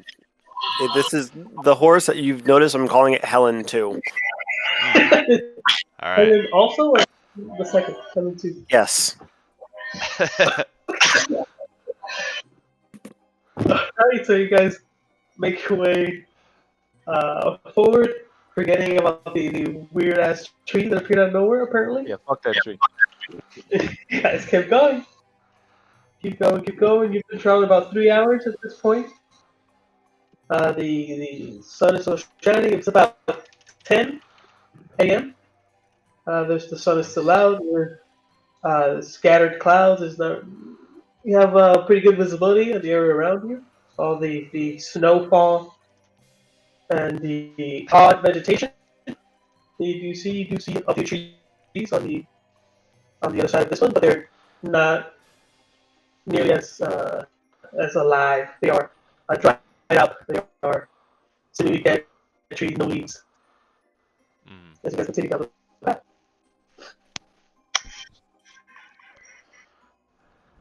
To you, about an hour after the tree. So this is the 4th hour of your trip.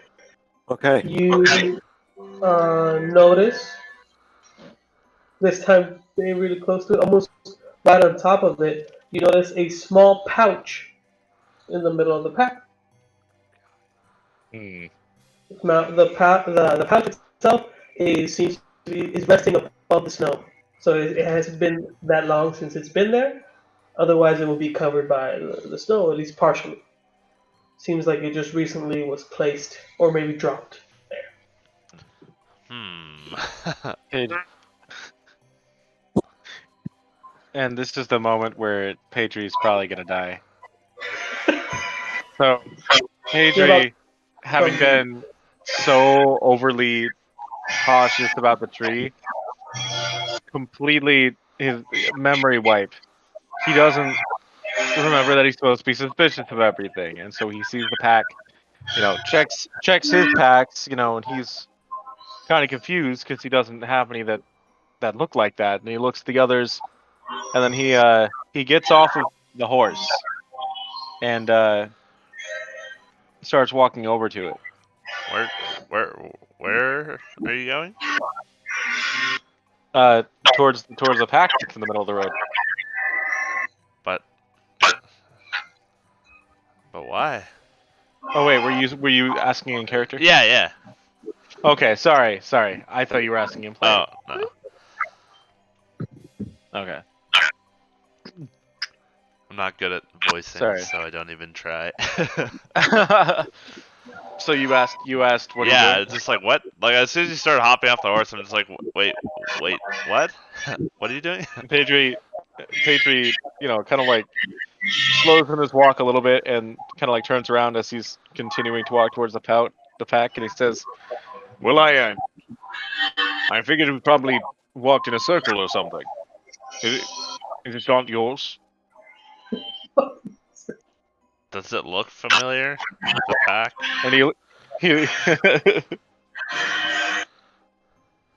The pack itself does not look like your own pack.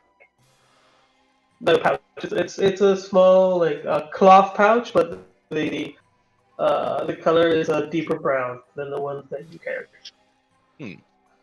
I don't think that's. I mean, unless it's one of yours, but Pedri double checks his pouches again and goes, I normally keep everything fastened.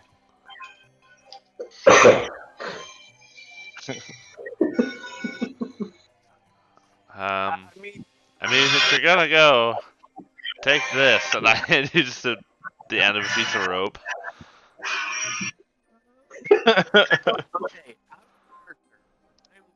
Oh, you're really quiet. Everything's Oh, a trap. Everything is a trap right now out of character. But Yeah. in character, I'm just like, mm, I don't know what to trust. So congratulations, I'm sufficiently paranoid. And Pedri just like he sees, Calcid not saying anything but looking constipated. Hear it? And he looks, checks his pouches again, for the third time. And he goes, well, I mean, I suppose I dropped something. So he kneels down and like very gingerly with like the bit of his shield, the end of his shield, the edge of his shield, he just kind of like pokes at it and nudges it. Right, as you poke and nudge, Dead. you hear. If it grabs you, I'm leaving, so you know. I can't hear him. What? You hear the rattle of coins inside the pouch. And Pedri pauses and slowly looks over at the rest of them and goes,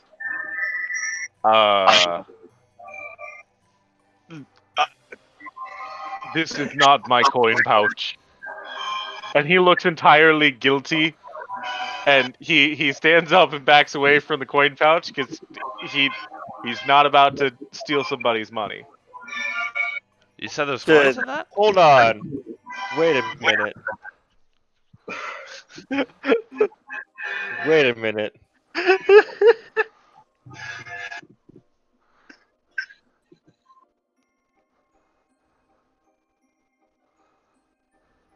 Makes it worse.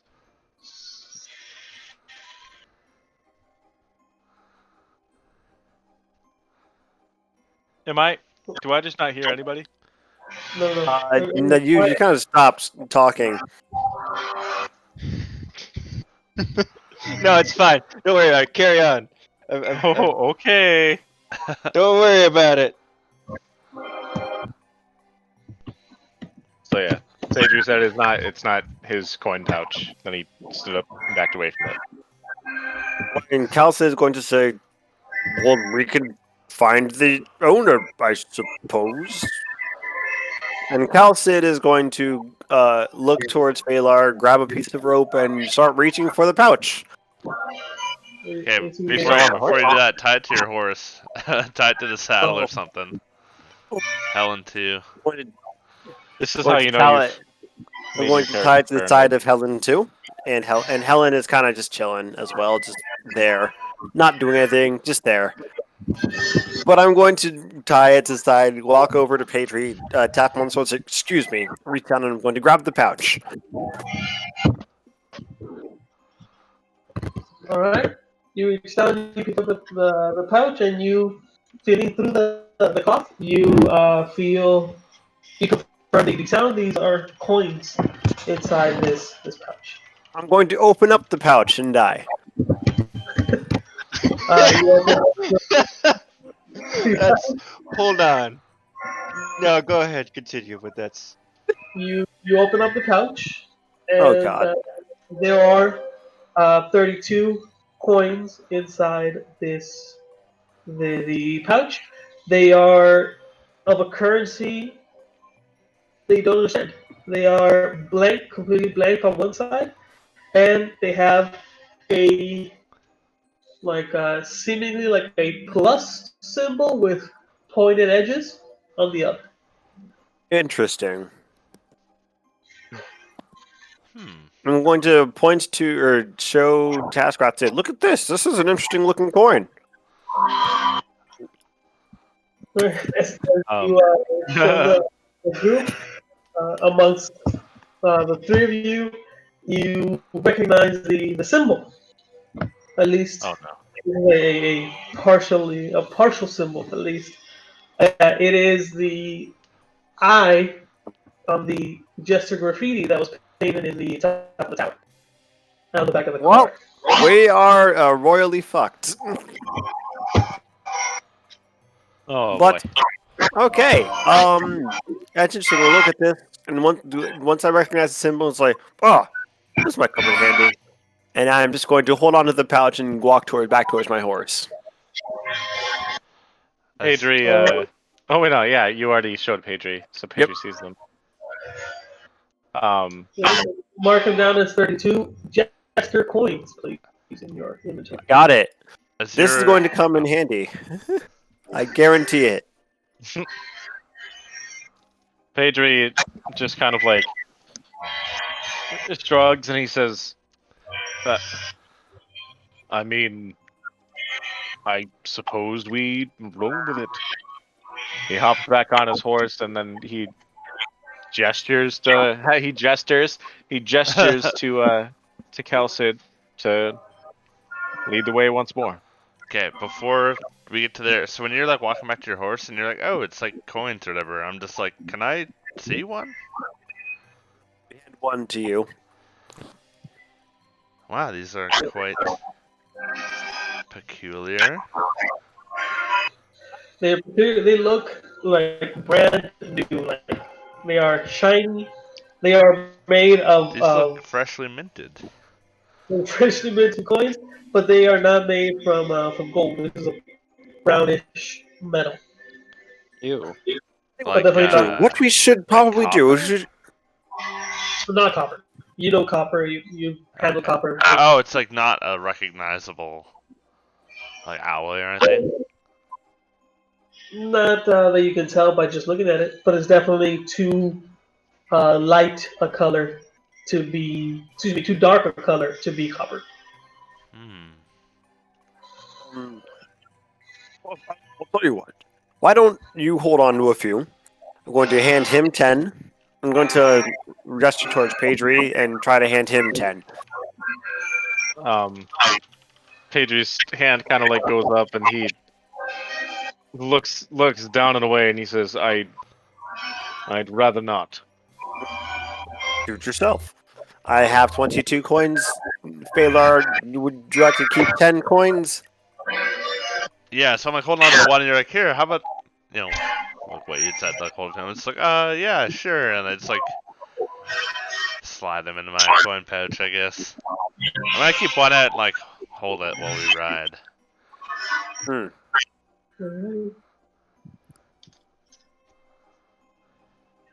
Ready, guys? Saddle back up and continue your.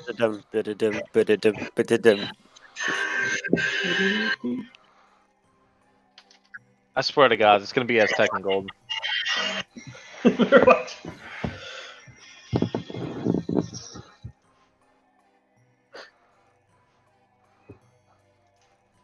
Gonna be moonlight, and then they're all gonna be skeletons. That'd be, yeah. Well, I guess we'll see. I mean, we're already in a predicament, so like, what's wrong with another predicament? I mean, kind of what it boils down to, yeah. they don't. We just have to hope that they cancel out. All right. Okay. So we progress. We on our way. Alrighty, you continue. You can travel 4 hours at this point. Travel another 2 before another notable event. Alrighty. You- Onward, only- nameless. About 30 feet from where you guys are.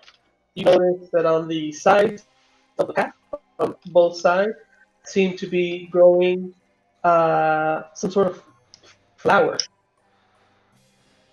on both edges, both sides of the road.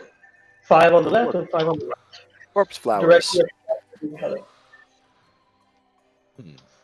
Are they recognizable to me? Give me a nature check. Uh, Yeah, I don't know shit about I don't know nature. shit. I don't know shit about fuck. I'm not the worst wood elf. I don't know anything about nature. I know about religion. Are they used in religious rites? What are they? I don't know. What do they look like? Do they have thing? Uh, like God, I can't ask questions. I'm not fucking there. I was thinking it. Yeah. Hmm. I'm just They ghosting. are. He's like, do they have little things to attach the clothing? They look like roses, right? But instead of the bud opening up, it seems to be on the edge, the petals of the flower of the plant itself are pointing towards the center of it, coming to a point, not a sharp point. These are flower petals, but a point nonetheless. Hmm. And they also have thorns. Ah, so don't get poked. Gotcha.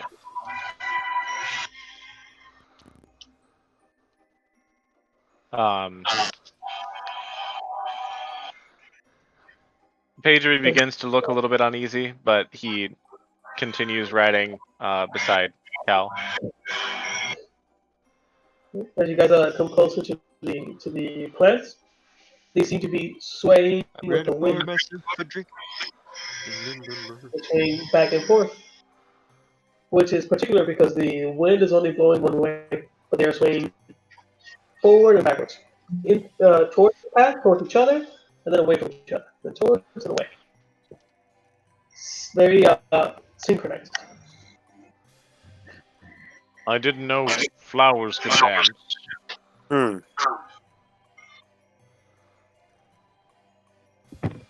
Huh.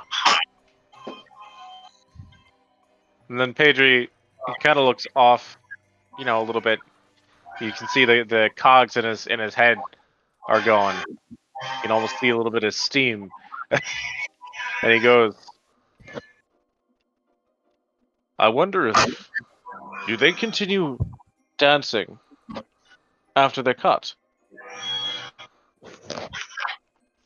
It's a very ominous God, question. Pedri's high as a kite right now.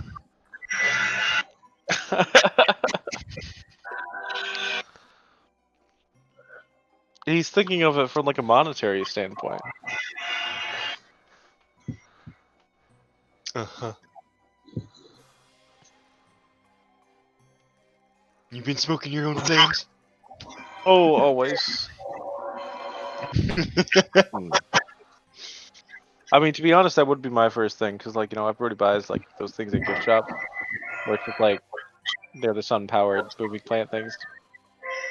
Now you can have an actual moving plant.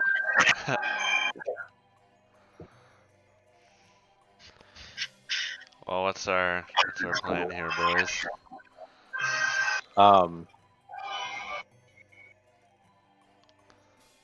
Pedri kind of looks at the plants, up to Phalar, over to Cal Cid, back to the plants, back up to Cal Cid, and he goes, I mean, they're kind of weird. Yeah, they're very, I very weird. don't really have an opinion right now, but I mean, it's flowers growing in a fucking tundra. Yeah. everything Of out course, here. it's fucking weird. How quickly Is- do they move back and forth? I'm not here. I'll go away. I'm just go back into my snow. Just like Back to your prison. grinning. He's just like, Do did you hold see up the anything? flower to your No. ear? They hold up the flower to your ear and they just say very quietly. Nerm. I'm actually gonna pick up a flower for myself, or pick up a couple of flowers, and just continue to do is like inspect them and see anything super strange about them. Do they continue squirming? As you get off your horse, I assume, Mm-hmm. walk up amongst the plants, they continue swaying. It takes about 2 seconds for them to complete a cycle. Left, right. As you lean down to grab one of the flowers or to get a better look at them, maybe touch the petals, your hand goes completely through the image. These are not real flowers.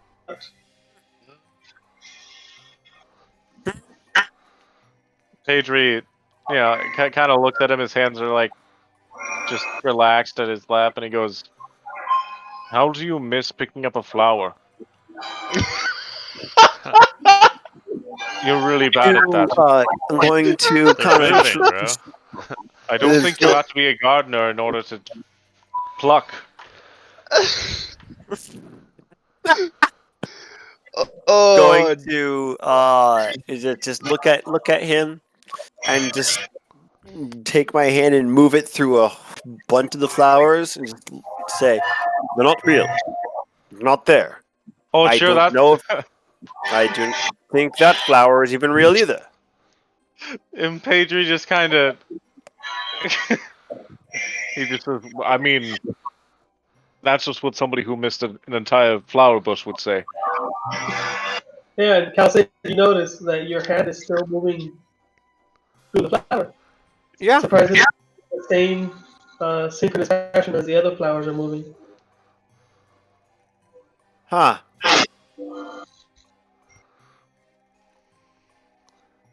Huh. Like, look at your hand. Okay. You're not telling your hand to move. You don't want to move your hand, but it just seems to dance, quote unquote, with these flowers. Don't So think is that what is that what happens when you put your hand into the image? Well, that's what's happening to Kelsey. Okay. So my hand's image is dancing with the flowers. You're saying? Your hand is synchronized with the flowers, moving back. Kind of like looking at your hand underneath the water in a pool. Don't. I can barely hear you. Don't have to spell magic and it's killing me. Okay. Okay. I am going to just look at Taskcraft. I'm going to retie the rope back onto the horse and say, "Watch me."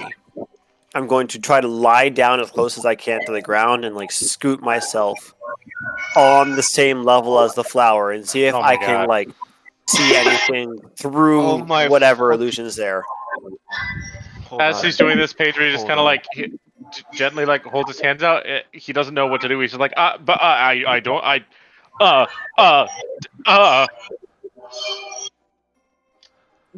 You do notice, Kelsey, when you walk back to your horse and tie yourself onto it, your hand stops swaying back and forth. I'm going to tie myself on the horse, and then just kind of like almost hit the ground, like just get as close as I can, lying down on my stomach, and just like slowly scoot over to the flowers where they are. Yes, just like that.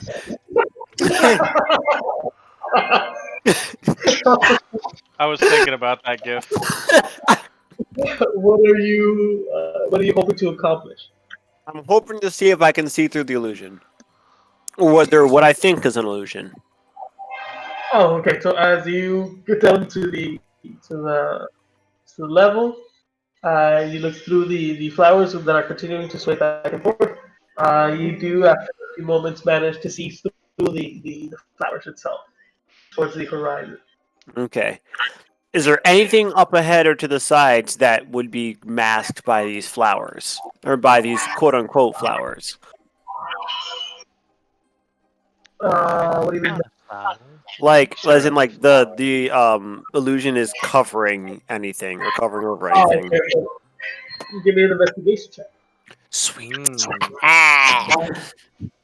I won your game this time. Oh, that's insight. It's not investigation. Investigation is this one. Do I keep the same roll, or do you want me to roll again? No, roll again. That's much Oh better. shit! So So now, Okay. knowing the effect that happens when you touch these flowers, you take extra care and match the swaying, this time voluntarily, to avoid touching the flowers as you clean a little bit of the snow across the way. Hmm. And you notice at the base of the first flower that you managed to clean up is another one of those coins that you found in the pouch previously. The Huh. code is cross-side up, and it seems from the coin isn't the flower is being emitted. As you clean the second one, there's another one there. The third one, there's another one. Seems to be that these coins are somehow emitting this illusion. Okay, can I pull out one of the coins and then put it face side up and see if a flower pops out?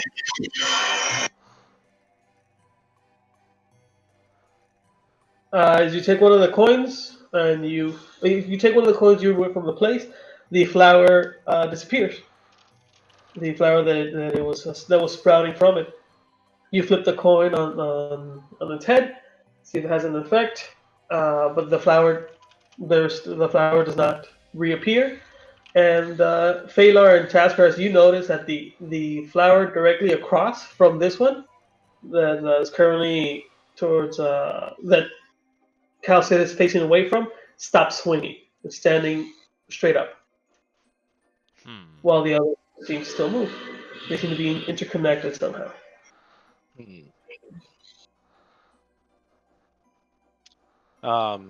Pedri gets off his horse and goes to the not moving flower and tries to tries to move his hand through it, kind of like how we saw Calcid do.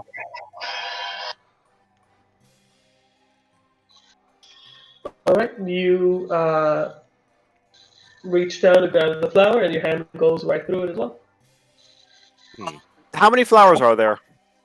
Five on each side, 10 total. Shoot! Ah, I was hoping there'd be 32. All right, I'm going to pull a coin out of my pouch and put it on the. And did I notice the opposite side swinging at this point, or? Well, you will notice Taskcraft walk up, so I would say that you did look over Alright, I'm going to try to put a coin on the opposite side and see if that does anything out of my pouch. So we're adding an extra coin. Yeah. Where? Specifically? Directly across from the one that I flipped upside down. So There- at the one where it's standing straight up. Yes.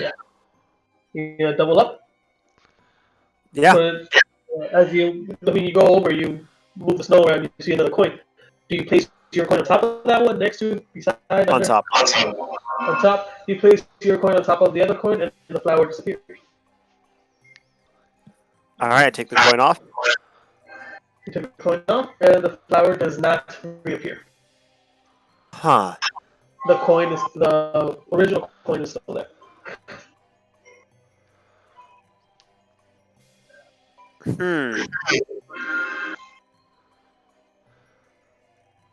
Something's not quite right. What do you mean? I feel like this is. I studied under. Oh, Calcid voiced.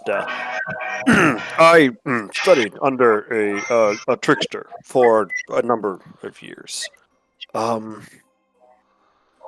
This feels super familiar. Like there's some sort of code here that I need to crack, and it worries me. It excites me. Brings back memories of not a good time.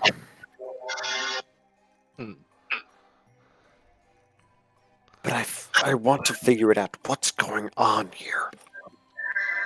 Pedri kind of stops, looks over at the other flowers and lack thereof, and he goes, I mean, the simplest thing to do is just to make them all disappear, wouldn't it? I guess we should. All right. In that case, I'm going to start placing and removing coins until all the flowers disappear. But easily enough, take you maybe 30 seconds. You put a coin on top of each of the flowers coins. You remove it, the flower does not reappear. While you make the trip across the path, the opposite flower stands at attention. Place the coin and disappears. You do that 4 more times, or 8 more times rather, and you are now left in the middle of the barren path. There are no more flowers. Okay, can I try to pick up the coins that have just that are still down there now? Oh yeah, you gingerly at first try to pick up one of the coins, but it comes right up, and you All go right. across and get the remaining. So adding 10 more coins to my pouch.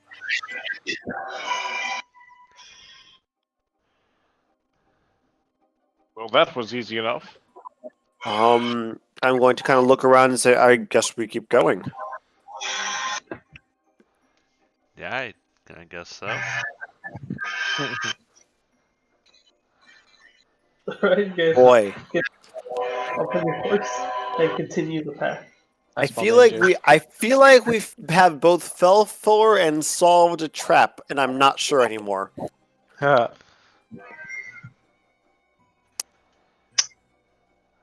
like Heck yeah. trains. All right. All right. I'm going to you- regret this in about 20 minutes, and I guarantee it. You've been traveling a total of 6 hours now. You travel one more, 7th hour, and you guys are now vigilant. You notice that these events are not happening just coincidentally. Sums up. You see some weird shit's going down. So you definitely keep an eye out. You travel a 7th hour. It's not to the end of the 8th hour where you come across another notable event. You find about 40 to 35 to 40 feet ahead of you, right in the middle of the path. You find a rock, a big rock about the size of football, American football. There seems to be some writing on the opposite side of it. You manage to see a little bit crest over the top of it.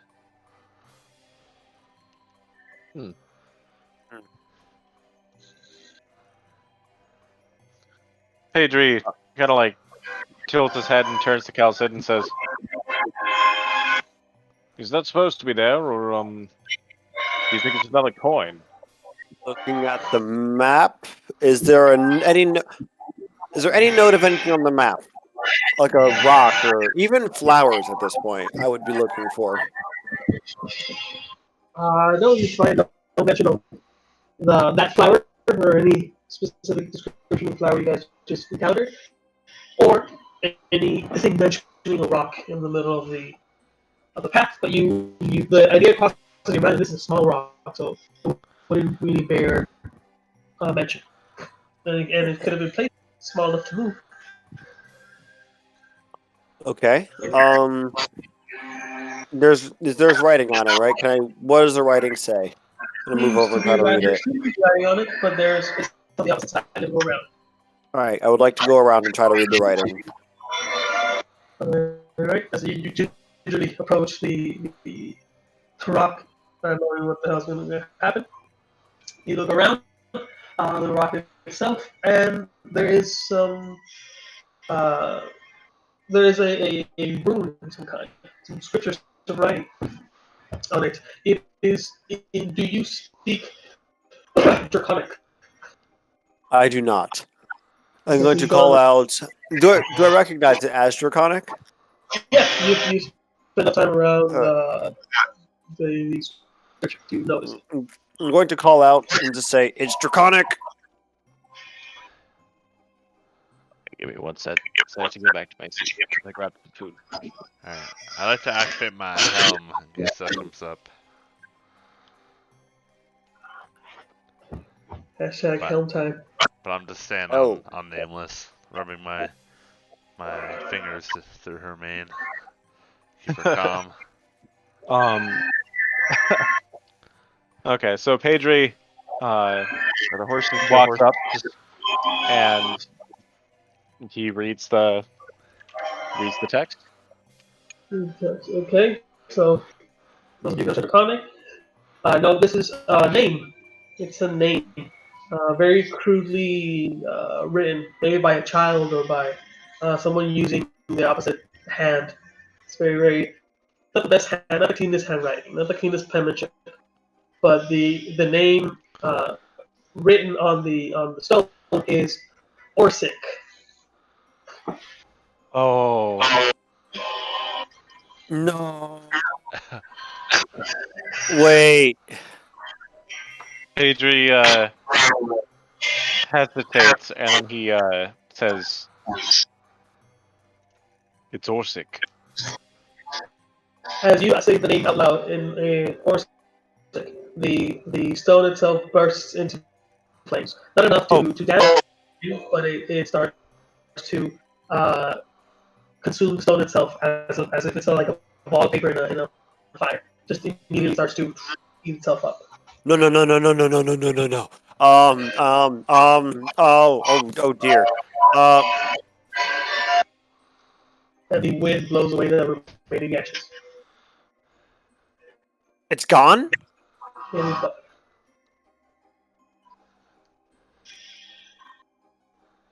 Is there anything like left on the ground by it? there's a little bit of on the dirt, but maybe a couple of ash. The slight wind moved most of it away. Blew most of it away.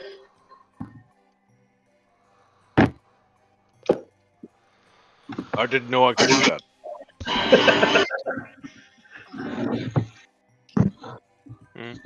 I'm going to pull out my book and start looking through any mention of Orsic. And then I'm going to notice that the laughing conflict started at 32 A3P after the third piece, and then realize that we have 32 coins. And I'm going to quietly freak out for a second there. Oh no. Oh no. Oh no.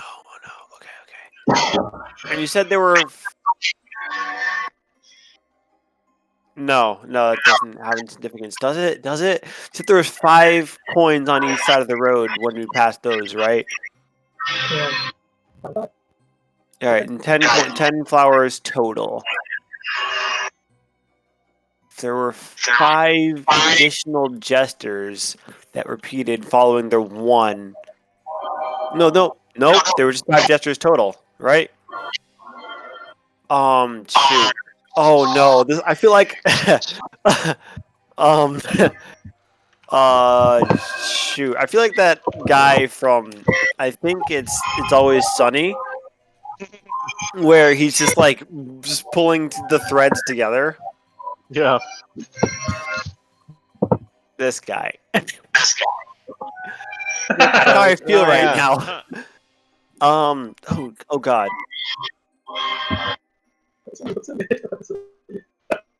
I'm going to simply just look and say, okay, so we said Orsic. I'm gonna try saying Orsic again. Say Orsic. See if anything happens again. See the name expectantly. Wait a moment, but nothing seems to happen. I'm going to try to say the name Arvel.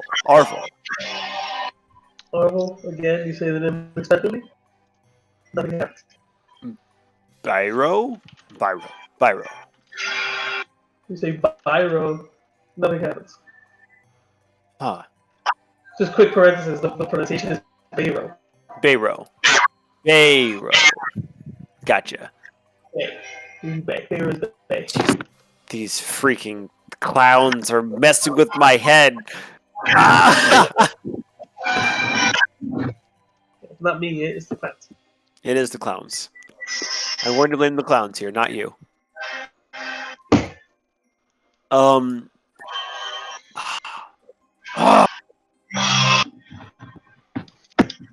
Having a little existential crisis here. I am, yes, you see Calcid, who is now, like, literally physically grabbing his own hair, seemingly pulling it out. Like, you almost see tufts of hair just come out of his head at times. But, like, they don't actually, but they kind of, they grow back really quick. Oh, it's just frustrating. I don't understand. I want to understand what's going on here. And Calcid just walks back over to his horse, gets on, say, we need to move forward. Pedro just kind of looks at him confusedly as he starts trotting off, and then gets back onto his horse, looks at Phalar, and then rides after Calcid. Sorry, what did you do? I kind of zoned. You like rode away? It's going to start getting on my horse, say, we need to keep moving. And it's going to start walking forward. Or riding forward. And I'm going to just say, come on! I'm just like, oh, okay. And I just kind of like lightly slap the reins, get Nameless on the move. All right, you guys continue right. You've been riding 8 hours at this point. No. Yeah. It's up at 7, so it is 5 in the afternoon. You still have about an hour and a half of sunlight left. Would you like to continue or set up camp? Or do something else? I think we should press forward. For how much further away do you think we are if you're looking at that map?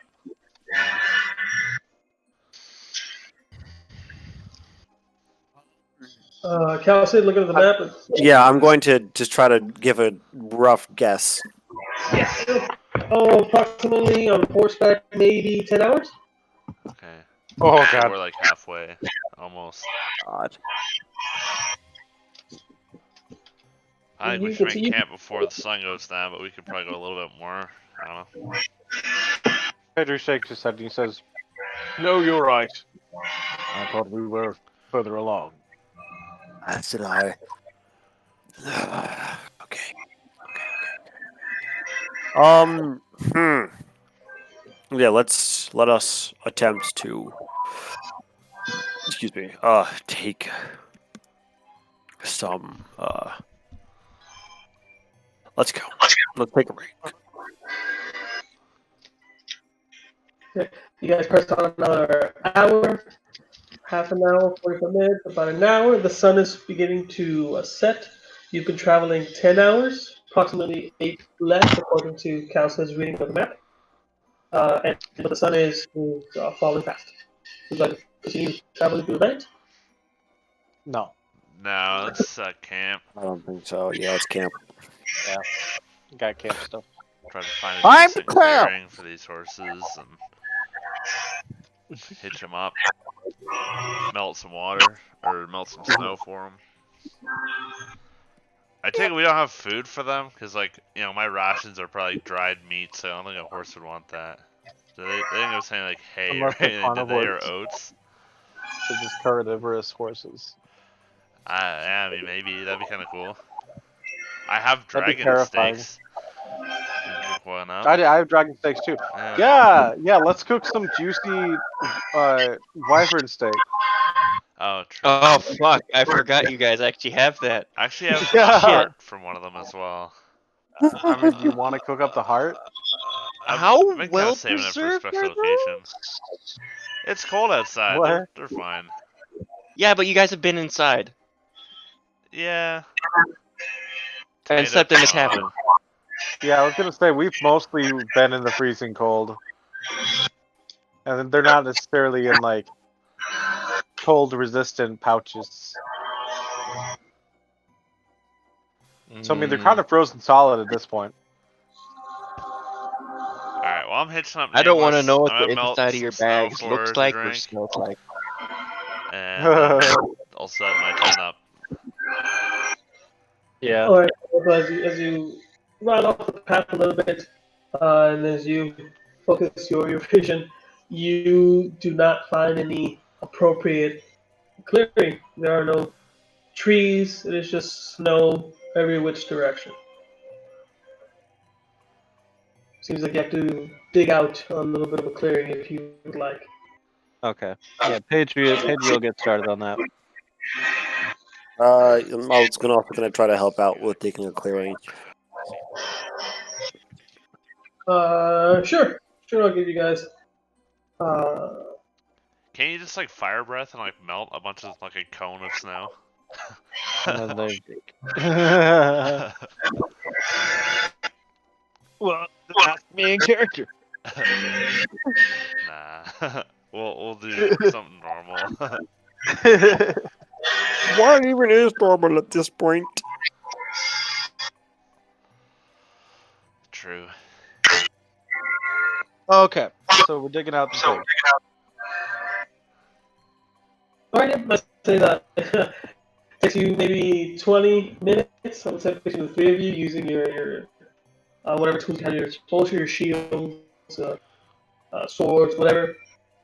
But you do manage Shovel, to actually? bring enough I space for don't the have three. a shovel. No.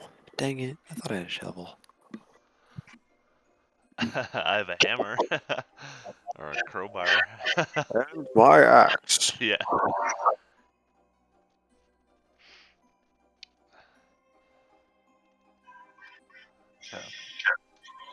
Alright, just so you guys know, there are no trees around.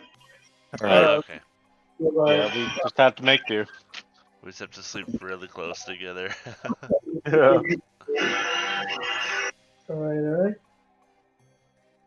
So the three of you just gonna sleep then? Paige is gonna take first watch. Alright. Then give me a perception check. As always. Perception check. Alright, so as Kalsid and Phalar leave their lives in your hand and take a much needed rest, Taskcraft, you do hear the odd noise coming from the darkness, just out of reach, just out of sight. You hear like the sound of a string breaking on a guitar. You hear the jingling of bells in a complete different direction. And this goes on for about 20 minutes. An hour into your watch. You think about waking up the rest of the guys potentially, but you're waiting for something more concrete. You don't know if it's the quiet snow that's playing tricks on you. Ah. And your watch comes and goes. And is anyone else watching, or are you three? I will take a watch. Give me a perception check.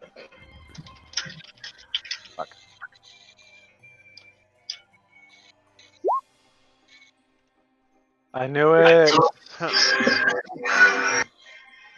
All right, Kalsid, as you take up your watch, ever vigilant, your mind wanders as to what the flowers could mean. The 32 coins. What does that mean? The flower was swaying. My hand was swaying. The numbers, Mason. What do they mean? Oh, God damn it. What was the tree in the beginning? Should I go back to investigate it? No, it's too far back now. But what if that was a piece of the puzzle that I'm missing? Oh my god! And you start getting into your own head about the situation, not really paying that much attention to your surroundings. You're lost in thought. You know, that is the most Kalsid thing I've ever heard. You know, that is the most Kalsid thing I've ever heard. Just getting into his own head, like what is going on? What does it mean? But your watch comes and goes. There's nothing particular. Just a side comment. Actually, I'm gonna message this to you. Lucky. So you're gonna slit Pelage's throat in his sleep. Are you gonna do that? Or is this when you kill Taskcraft? Come again? No, JK.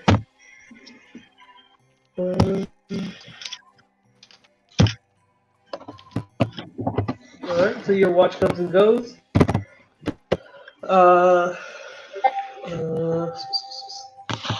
Anything else? Taylor, are you taking up a watch? Yeah. Alright, give me a perception check. Okay. What? Oh. Oh. Oh my god! Ha! How? Did it! They We just are progressively rolling got great worse. today, everybody. Just saving the good Alright, get it out the way. rolls. So, Taylor, you start up your watch, but you're more entertained or more entranced by the coins, the 10 coins that you have in your pouch. Wondering what they mean. You're still messing with them. You're playing with them with your fingers, trying to figure out what they are, what they're for, and very importantly, what they're worth. And that takes up most of your watch. But your watch comes and goes, and nothing of note happens. The sun starts to crest over the horizon, and you guys made it through the night. Alright. All right.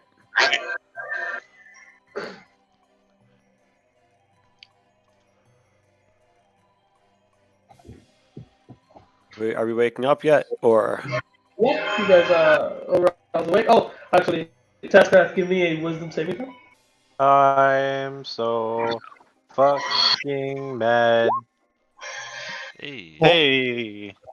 Once again, as soon as your watch ends and you place your head on the bedroll on the ground where you're sleeping, in a flash, it's morning.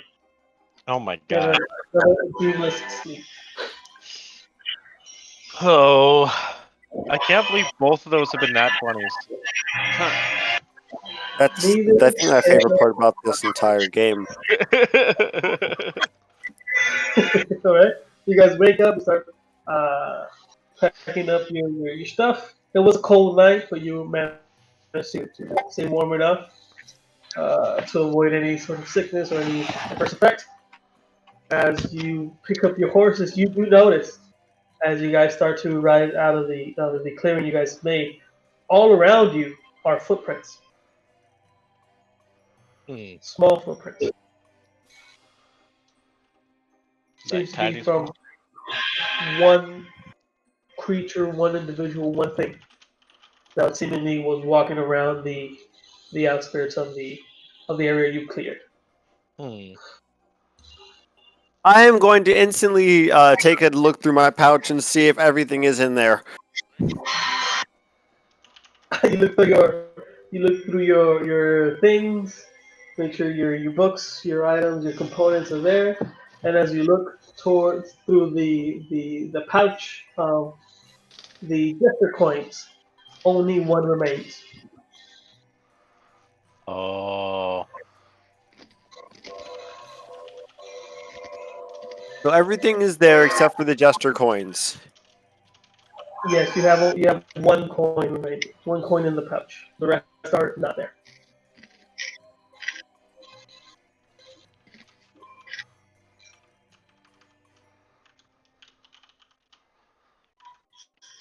What is this? Playing with us. They're playing with us. Oh. Well, what options do we have?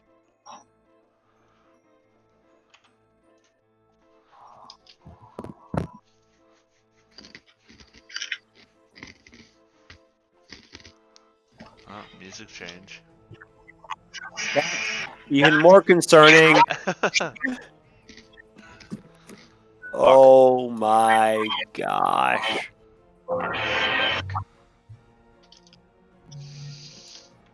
Oh, And I heard a roll 20 roll. I'm not excited.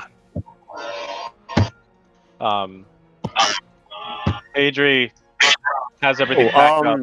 Wait, it's new morning, so I have to re-roll portents. Hold on. Go ahead and select your stuff today. Make sure all you guys Watch is it, met. get that 20 and that one. Wait.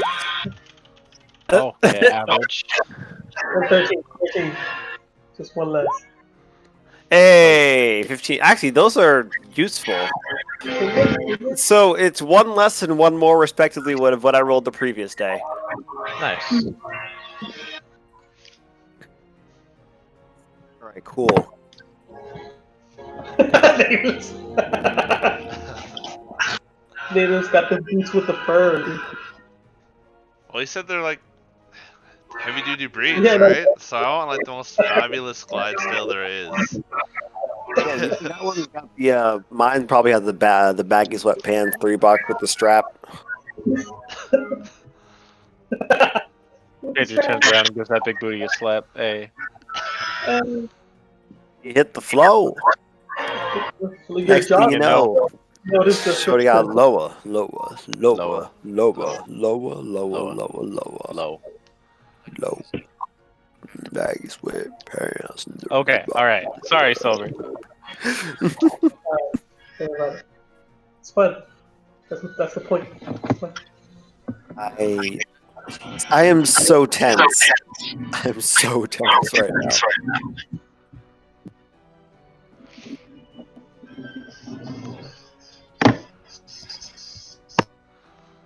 So what's the plan? Okay, so Pedri, he finishes packing everything up, and he gets on his horse and he looks around at all the little tracks and he goes, "What do you think did that?"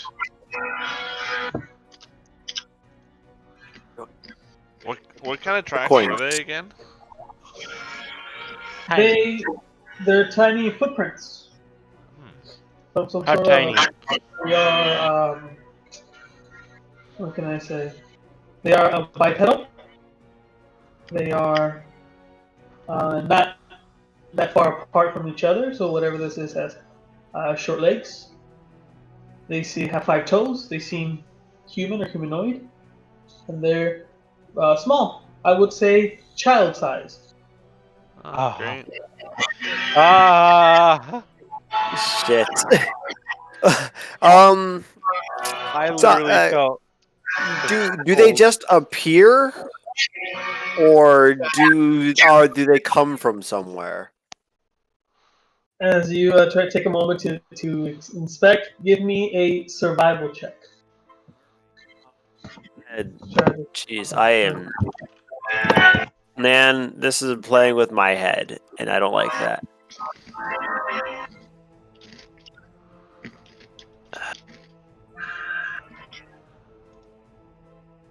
All right.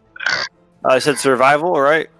Survival, yes, please. All right. Oh gosh, that's the one skill I've not actually have trained. 14. 14. Okay. So you take a moment and you tell everyone, "Wait, don't step on the tracks. Don't cover the tracks. Take a moment, go around the perimeter of your the shelter, of the clearing that you guys made, and looking for any indication that this creature stepped into or stepped out of the clearing. But you find a perfectly circular set of prints. They neither stepped into the camp, seemingly, or stepped farther away from the camp.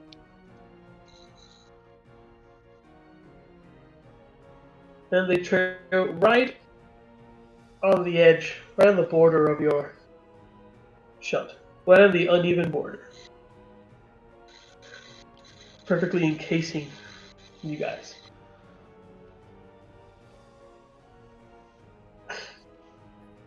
Okay. I'm going to say whatever it was, either is trying to protect us or keeping an eye on us, and I don't know which it is. Which one isn't? As it seems. Pedro kind of has like a small smile because he's like, ah, yes, I use hidden meanings too, ah ha ha. But it's really simple.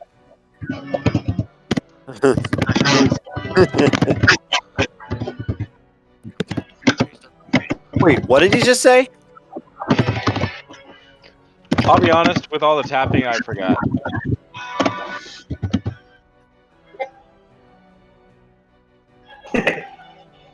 I can't talk a secret. Concern. Don't worry about it. Uh, uh, uh,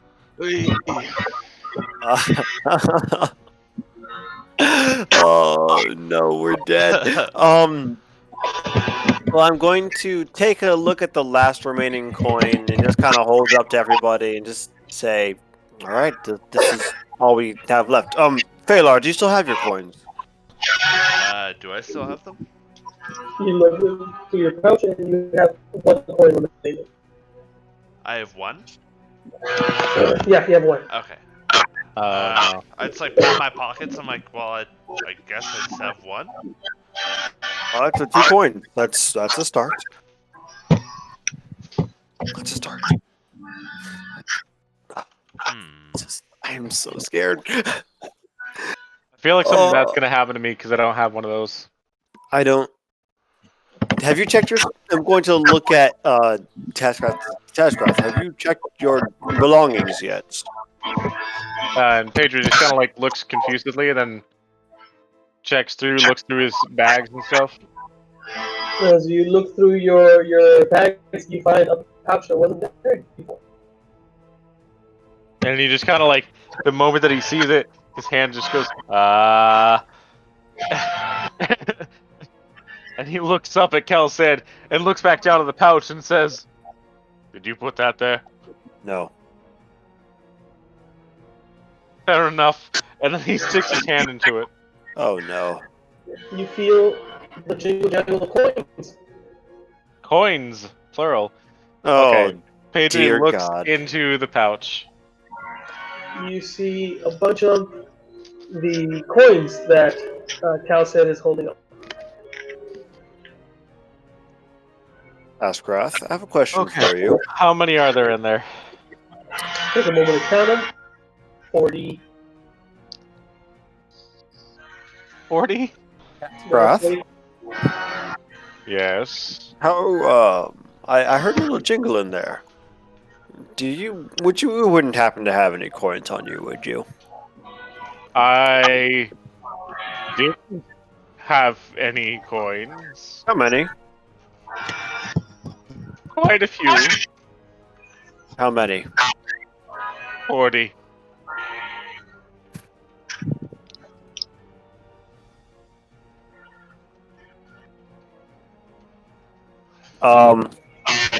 I don't think saw you the heard coin. the sigh, but there's a huge sigh that just came out of Calcid's mouth.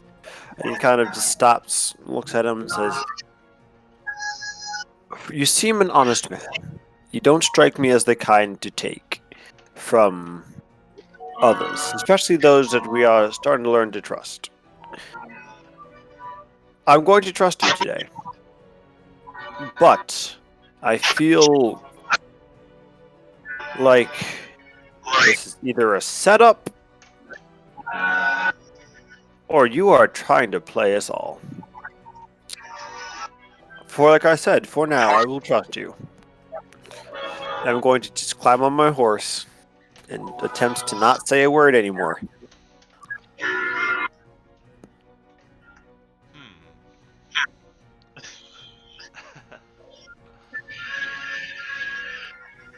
Man, this is turning into some like the One Ring type shit.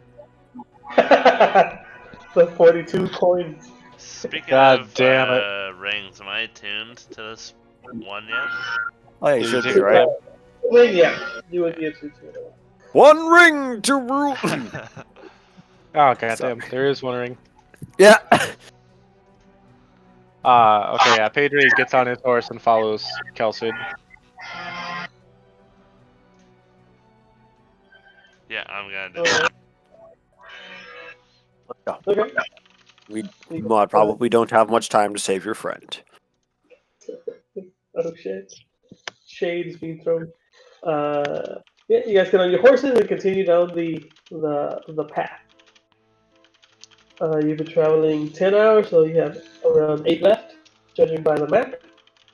You travel 2 more hours, total of 12, 6 remaining. 3/4, oh, one, 2/3 of the way through the snow, and you notice another notable situation. You see at the end of about 20 or 30 feet in front of you, you see a humanoid. 2 arms, 2 legs, bushy black hair, very casually dressed. Definitely not appropriate for this weather. And it seems to be, and he's standing in front of a canvas, a painting canvas, and he's painting the direction in which you guys are traveling towards. So he has his back to you, and you look over at the canvas, and yeah, he seems to be capturing the horizon, which are just the mountains are cresting over the horizon a little.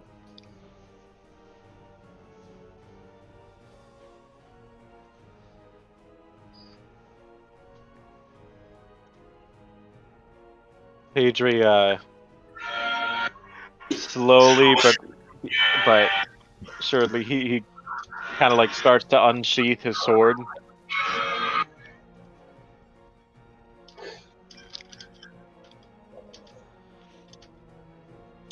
Okay, did I change anything? No, I didn't change anything for that. I'm going to. I don't even know what I'm going to do. I'm just going to look at Patreon and say, I think you lead this one. Pedri nods and dismounts and begins to walk up behind the game guard. I'm going to stay on the horse. Sneakily? What was that? Sneakily? Yes. Yeah, okay, give me a stealth roll. Yay! As the dragonborn is sloshing through the snow. With the one horse open sleigh. 9 stealth. So you approach, and you yourself, Phalar and Cal said you hang back, and you hear him. You hear the jingle jangle of the armor and the heavy steps that you're 100% sure that whoever this guy is heard them as well. So you're getting ready to jump into action if necessary. Taskcraft, you yourself hear it. You know you try to be stealthy, but you know you failed completely. And you get closer to him. You're about 20 feet, 15 feet, 10 feet, 5 feet. You're right up on him, and he doesn't stop what he's doing. He continues to look over the canvas, look back, and paint what he sees, and he keeps doing that over and over again. Okay. Neat. Pedri, is he just standing by this canvas, or is he sitting on something? No, he is standing. His feet are buried under the snow. This is on the side of the path. Buried in the snow, and so are the legs of the stand that he had his canvas on. Okay. This must be the work of an enemy stand.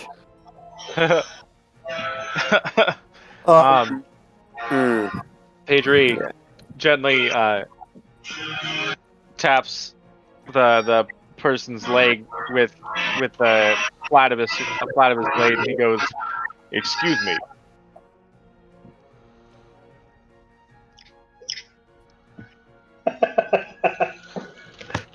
He does not look back, but continues to paint. Seems like he takes no- Okay, so did the sword pass through him? No, the sword hits solid, something solid. Okay. A solid leg. Not an illusion. Pedri, without turning all the way around, scouts over to Cal Sid and he says, "This one's not an illusion." To approach on horse. Mostly a failure. I think we might want to join for this. Alright, I'll follow. On horseback. You guys go approach. I'm going to give a solid. Hello there, kind sir. You paint. I noted. What's he painting? He's painting the path in front of us. There's no response from the individual. Well, it looks very nice. We're just going to mosey on through. Don't, please pay us no mind. Sorry. I'm going to, just start moving past. But I'm going to kind of look at the person's face as I move past to say, "Excuse us." As you move past and look back, it's chilling. His face has no details. It's just a blank slate. There are no eyes, there's no nose, no mouth, nothing. Blank. Oh, gee. Whew. Okay. What? He's got no face. Let's go. He's got no. And Pedri turns and looks at the face of the person. Or lack thereof. Yep. Yeah, you see what Cassie was talking about. There are no features. There's no indentation where the eyes would go. There's no curve to the jawline. There's nothing. Just a nice round, quote unquote face. And Pedri just kind of like doesn't do anything for a moment. He just kind of like is just staring, and then without any hesitation, immediately goes out, like just calmly walks over to his horse, hops up, and begins like stirring his horse up so that it starts going. While you guys are standing by, just looking at him, the creature does not stop what he's doing. He continues to paint, looks over the canvas, even though you guys are in the way. He looks over the canvas and continues to paint. There is no reaction. There's no movement of any. Oh movement. God, dude.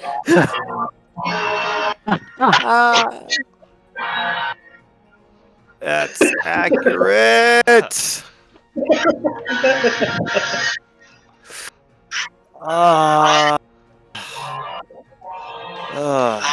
Okay. Moving. I'm just gonna keep going. Holy Jesus. This music is not helping at all. What the fuck is that? What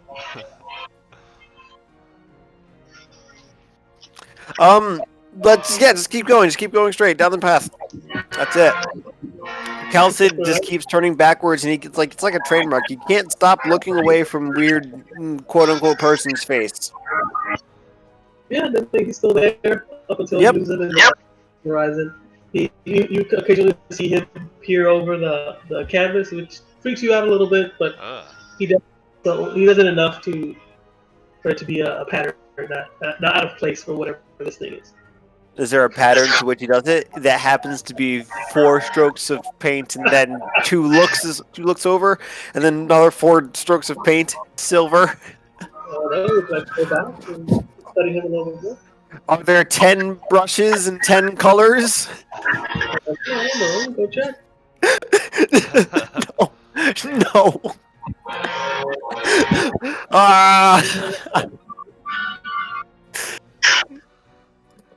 Right. You guys continue to travel down the road.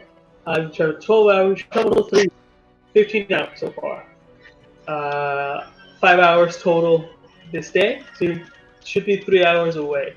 Side note, is the path just completely straight, or is it like winding? I mentioned that the path is eerily straight. There's a straight shot. You haven't had to make a turn except for when you went around the tree and to make the little encampment. This is a You straight know, point. oddly enough, that's exactly what I expected. Ah! Oh my gosh. Perfect. We traveled 3 hours, 15 in total. We left, and you guys approach a little bit out of, again, with your cautious distance. You see a door standing right in the middle of the path. The door is facing you. The door is closed. There's a door in the door frame. The door is, I'm assuming that this is not on the map. I took a look, and weird. It is not on the map. Is it weird? It's- Unexpected. And by unexpected, I mean completely expected. Oh my gosh. God damn. This may be my favorite game. Why? Favorite Because they episode. keep walking into everything. Because you guys are so fucking confused. That's I love fair. it. That's exactly what you need to be.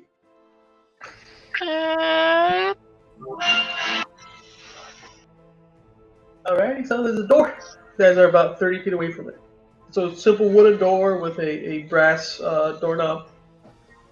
The door is seemingly closed, but it's just a door. There are no walls, there are no buildings, there's nothing. It's just a door in the middle of the way.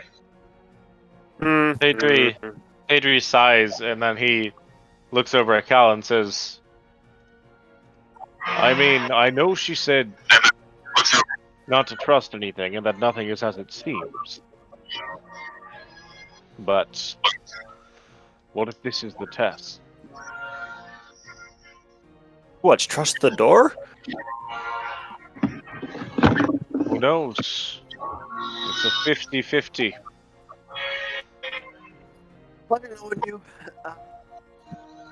I'm so tempted to just walk right through the door.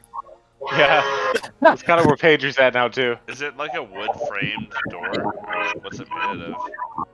Yeah, it's a wooden door with a wooden frame. Okay. And I'm going to go on a whim and assume there are no markings on this door at all. Would you like to Door. get close to it?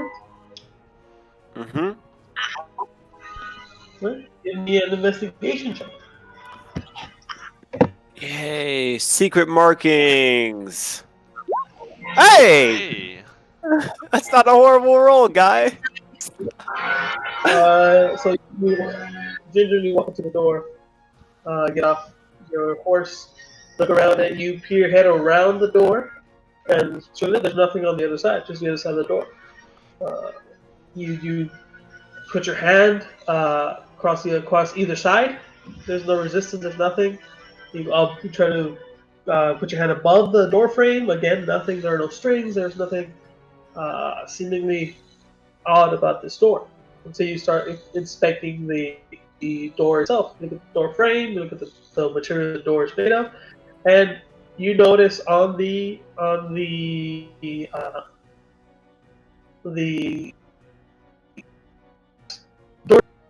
door there's something very tough to see, but you managed to discover it. There are some engravings on the doorknob.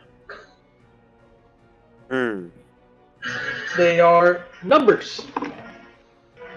They're numbers that are repeated over and over across the handle. Now that you notice it, it's kind of hard not to, and but these are very shallow, so they're not. Maybe opening the door you wouldn't have even felt it, but the numbers are the number 6, the number 32, the number 10, and the number 13. Oh. I hate you. 1013. There's a slight space between the 6 and the 32, 2 and the 10. Hence, it not being 63210. There are a slight little space between the numbers. So 6, 32, 10, and 13. What was the 6? What was the 6? Oh, probably the big tree. And the 13 would have been the painter. Yeah.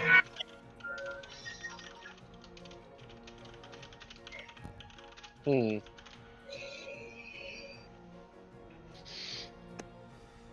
Now the question is, do we go with Or the go- rock. What was the rock? Well, the rock, I said the name and it disappeared. That's true. So was it not a factor anymore, or was it a? I have no idea. Dude, this is getting nuts. Big brain, it hurt. Mm-hmm. Hmm. Okay. Yeah, the 10 was the flowers, the 13, so there would have been 6 coins underneath, or maybe the... You know what? The painter probably had 13 coins. Hmm. Oh my gosh. Is there a place that I could put my coins anywhere within the door? You can put like a little coin slot, but there are none. How about if I take out my Maybe 1 like- coin remaining, and I just see if it reacts in any way to the door? You take out the coin, start to gingerly hold it to it like a cross to like the Exorcist, just gingerly Yep. like hoping it happens. But nothing happens. You get up close, you flip to both sides, the blank side and the cross Is side. it like a double door? No, it's just a single. Is there like a space for me to try to slide the coin through the door? Through the door, no. Oh, There's coin slots. The door is pretty snug against the door frame, but there is a slight space under the door. Don't I'm do going to... You said don't do it? Do whatever you want. My first instinct is don't do it. I'm probably not gonna do it, but this is... Oh my gosh, you're playing me like a fiddle. Oh my god. I'm going to... I'm gonna hold it up, going to reach towards the handle, just start shaking my head. No, I can't. I can't. And then I'm going to just walk away. Just walk away back to the horse saying, I can't. I have to, but I cannot. Pedri, kind of like runs his fingers over the numbers and he goes. He kind of like pauses, looks down at the pouch, and then looks back at Calcid and goes, "Wait,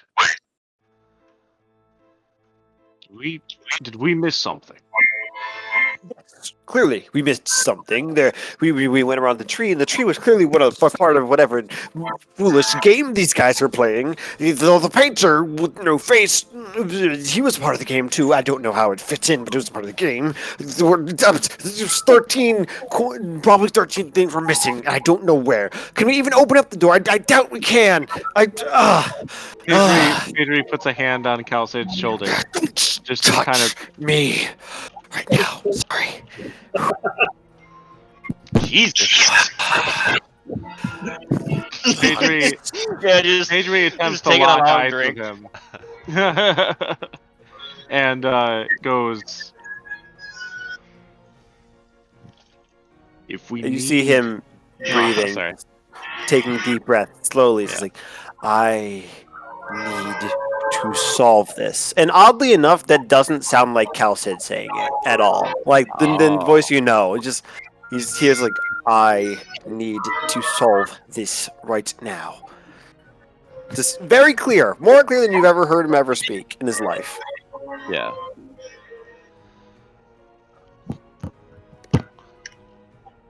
I see. Well, freaking out isn't gonna do us a lot of good, is it? I suppose. Let's make our way back.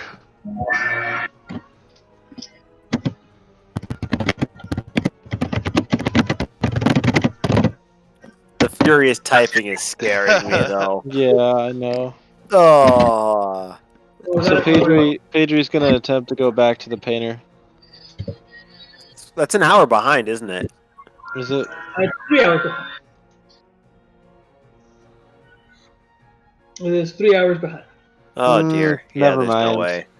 Yeah, Yeah, there's no. no way. All right. Well, Pedri is gonna walk back from Cal Cid.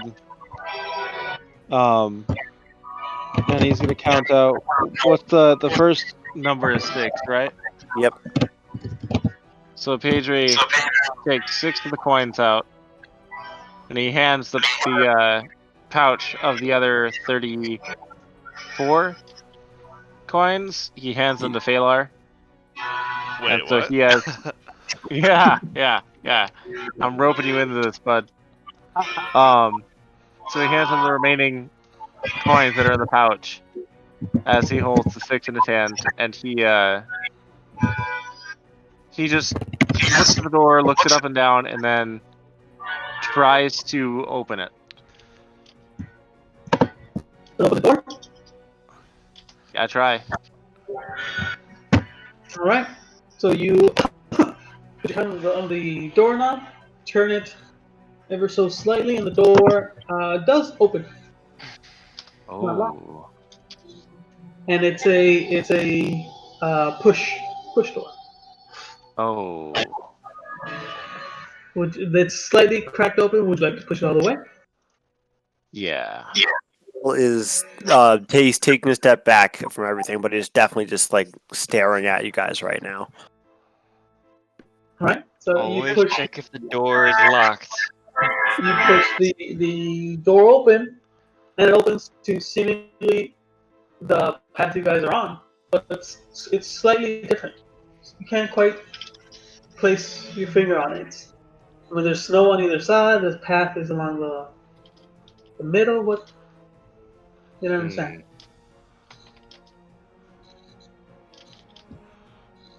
Oh boy. Mirror dimension. Oh. Oh. Oh wait.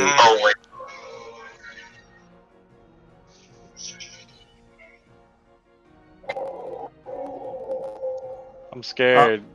I'm going to walk around the door and see if I can see through it. All right. You walk around the door, look back through the now open door, and you see Taskcraft standing right there, Do I bewildered. see him? The doorknob.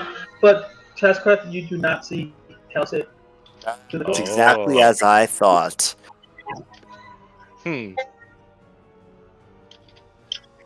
What's that?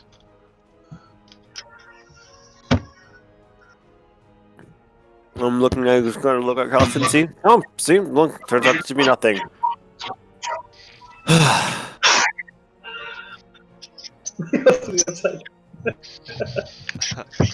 Pedri just kind of like, Excuse any noise, I'm getting noodles. okay. He looks at the door, looks around the door, and he just kind of gingerly sticks his hand in. I see and him tries sticking to his see hand on in. the other side. Okay, so stick your hand in. Pedri, I need a strength saving throw. Hey, Oh. you. Strength saving throw. Strength saving throw, please.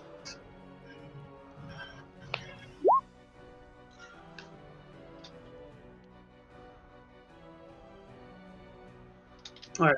As you stick your hand through, you feel an unseen force pull you and try to pull you completely through the door frame, but you manage to resist the force. What am I seeing from the other side of the door frame? You see Pedri as he starts to put his hand into the door itself.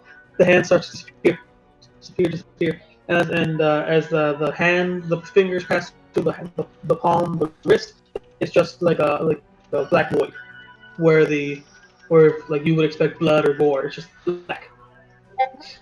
soon as To attempts to push him like back through the door as if I was like running through it from the backside and try to push him. Like, no, don't do that. Are you trying to push him? Yeah. So like, Trying to get out of it. yeah. Rugby tackle? I would say yeah. That he's already trying to pull himself back. You notice this, and you see him like sharply be pulled into whatever this thing is. You take a nice little running start. Just tackle him through the door, and you manage to pass through, hit him, and then both of you fall back.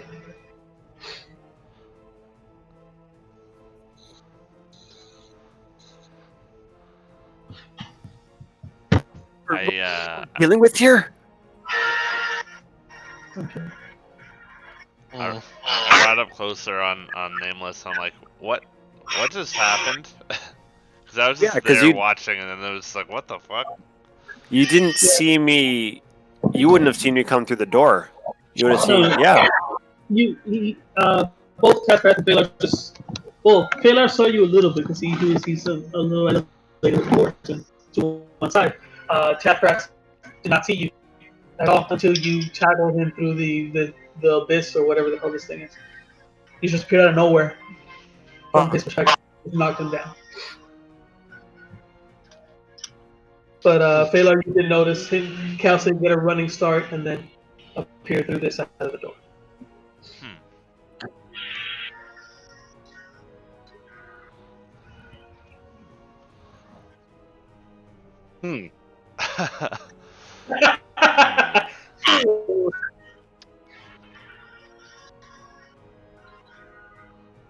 That wasn't a pleasant experience.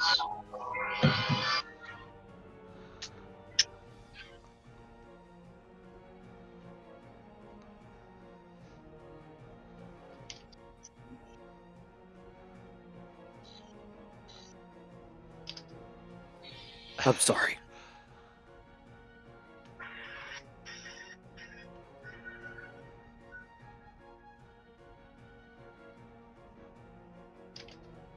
Okay. Pedri goes, well, what was that? Sorry, I think we need to keep moving. We are very close to the city. We should. Yeah. Sorry. I'm sorry. Are you okay? Yes. I agree. That's. I don't know I'll what's try getting not into to me. touch anything from now on. I don't. Sorry. Yeah. Gonna get on my horse and keep moving. We should get going. Yes.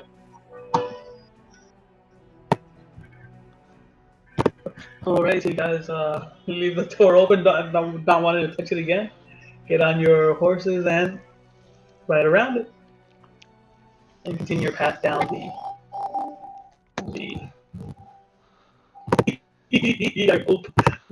path. Alright, Oh, you've traveled. boy. According to the map, there are 3 hours left. And what time is it now? It would be right now. If you're traveling, what is it? 5 hours. It would be noon right now. Noon. By the time you came up to the door, it's around noon. Okay. Keep traveling. About an hour or 2. After What do they mean?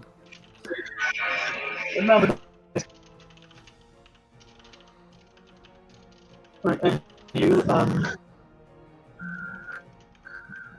across about an hour away from the goal.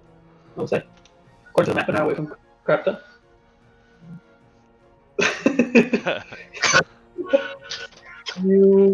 You find standing in the middle, or laying in the middle of the path, a small black bird. That seems to be A small black what? Small black bird pierced by an arrow. Oh god. You guys get a little bit closer. The arrow is bright blue. From arrow tip to shaft tip. You're breaking up pretty hard. Yeah. Oh, sorry. Blue arrow. Blue. Everything is blue for him, and him's on the inside. Outside. Oh my god. Did we get this far just for him to sing the blue song? Is that the entire purpose of this? Yes. Jesus And now we Christ. stop there. Dabba dee dabba da. I'm a scat man. Oh no. Okay.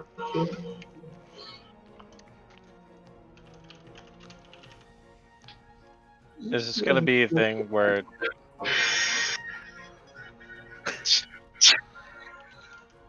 Alright.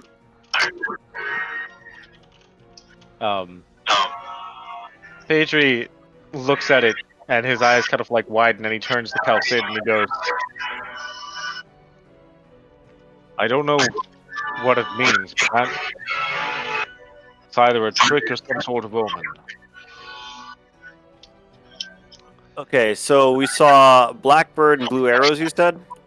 Blue arrow, one, yeah. Singular. Only one arrow piercing the bird. Piercing the bird. Oh. Correct.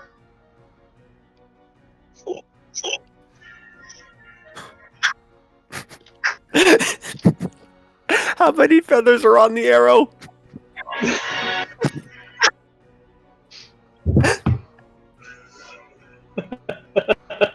There are three halves of a feather. 3 halves of a feather? Mhm. Interesting. On the end of the arrow itself to give it the proper guide, the proper pattern. We have it of a no, three halves. One half total.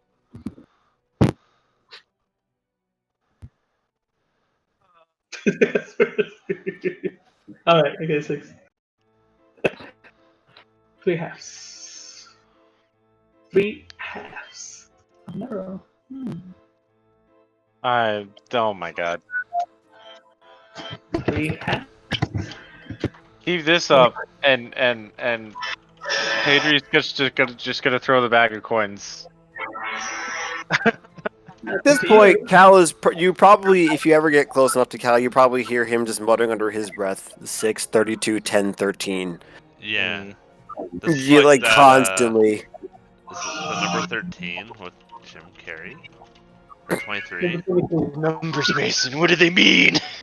Yep. I'm just gonna be like Calcid is just Mason now, like with no. Yes. Oh, hi, Mason. How you doing? What do the numbers mean? And Cal's just gonna be like, oh god, it's happening again. Basically. Let's try not to break Cal. He seems like a gentle baby. Oh, he's right at the edge. That was right at the edge.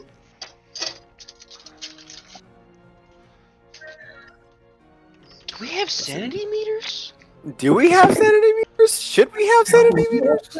I'm pretty sure Knowles is in the negative after the shit he's been through. No, sanity, just so you know.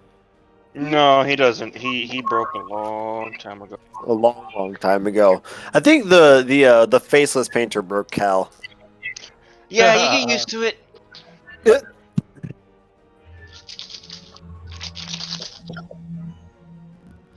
Oh god, now I'm thinking of ways to torture Null. Oh, it's scary. No. Yeah.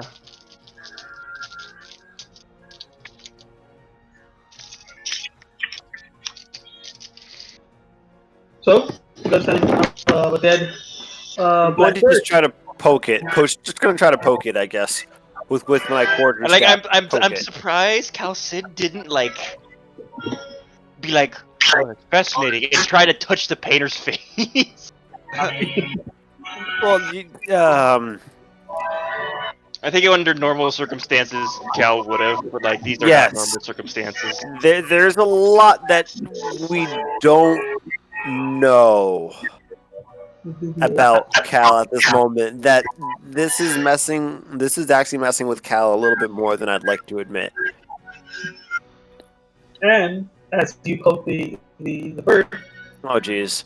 you distinctly hear the sound of clashing coins. Oh boy. Of splashing coins? Flashing, clinking coins. Oh, clinking. Okay, clinking. All right, I poke the bird, hear the coins. I'm going to just say, "Oh, great, more coins," and I'm going to try to like just push the coins with the staff. As you push the bird over, suspecting to see the coins under it, the coins jiggle jangle as the bird flops over. The coins are inside the bird. Oh no. Oh no. Oh no.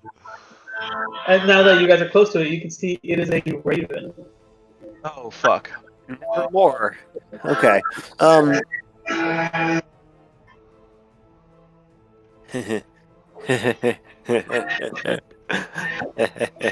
Okay. Well, this is gonna be fun, everybody. I'm going to just look at the group and say, do we truly need these coins? Pedri, he just kind of looks incredibly confused, and he's just like, well, I mean, do they help? Are they Don't part know. of the game? I I suppose they are. would you Rather, rather what do we do? would you rather have them or not have them? Also, just a point of interest. There are very few coins. They claim. Couple coins only.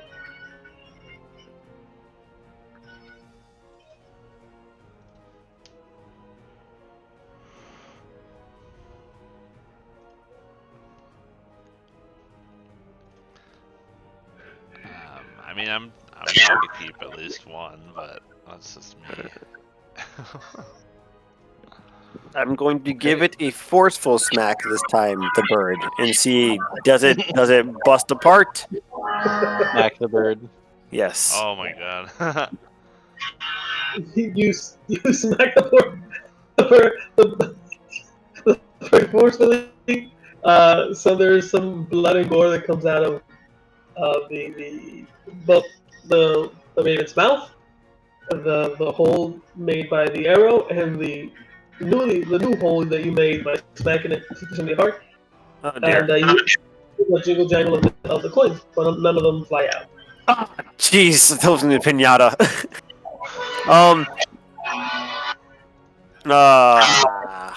Okay. I'm going to just look at the group and say, I don't think it's worth it. All right.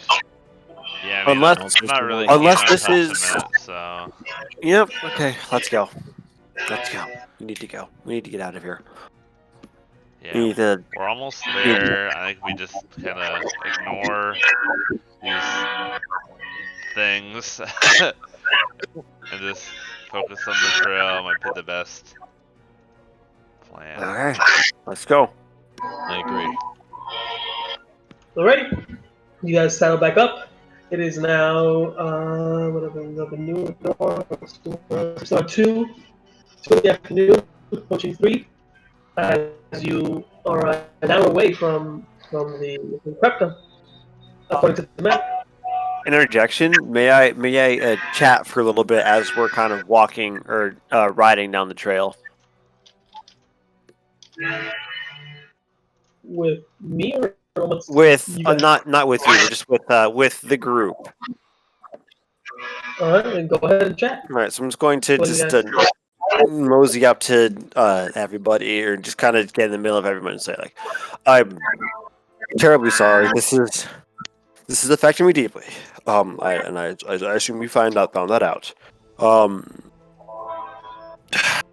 It's gonna take a second for me to actually want to talk about, but I'm sorry. This brings back old memories of an old wizard's master that I had, named the Teller. They would play these sorts of games and experiments, and we much of it ended up messing with my mind and trying to figure out how I thought and did certain things, and if they could trigger various reactions in my behavior by inducing stimuli. This feels like that. This feels like that all over again.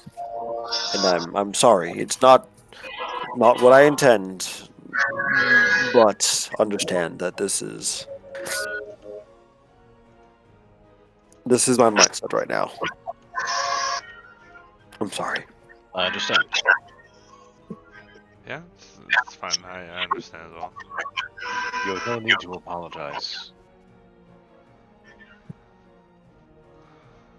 I'm sorry.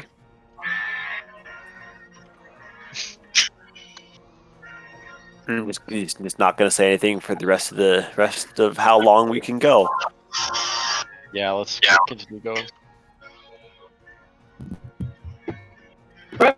So you guys walk or ride the last hour according to the map, and as you get closer and closer to the map, to where the map is indicating, the temperature gets warmer and warmer. You start seeing less and less snow.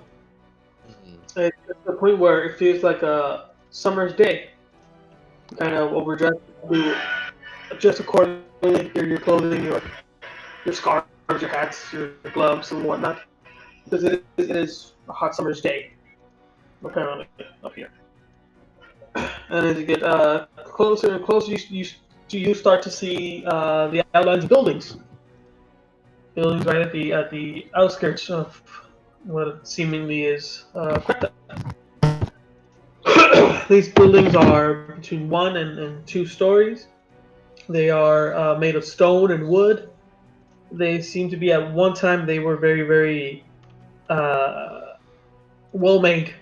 Even after there is obvious disrepair, there is obvious wear and tear and neglect. You don't see anyone in the town, as far as you can tell right now. But if you continue on, the path starts to turn into a cobblestone path, as opposed to the dirt path you guys have been on this whole time. You guys press on, a little bit worried, a little bit hesitant. But as you do, you start feeling drops on your skin, on your armor, on your heads. It's starting to rain. And but again, this rain is a summer's rain. It's very off-putting. Just maybe 20 minutes back, it's freezing cold. Here, it's a soothing summer's drizzle that's hitting you guys and the horses. You guys keep going down the path, and you're right at the outskirts of the first building. Would you like to continue into seemingly the city of Krypta? Yes. Mm-hmm. Alright. You guys continue to walk into you'll follow the cobblestone path. Calcid you look at the map, see if there's any information, but there's nothing past this point. There's nothing, Gotcha. no indication, there's nothing on the map. You guys, as you follow the path starts to curve into towards the left, and you hear the occasional raven call echoing from people within the city. Oh. This town has a very somber feel to it. And as you guys go over the last bend, you see at the far end a large structure Seems like a castle or a fort or a keep of some kind, miles away, taller than these guys, than the houses that you're around.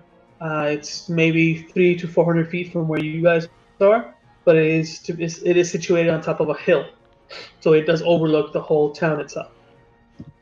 And let me send you a picture of what you guys are looking at. Oh,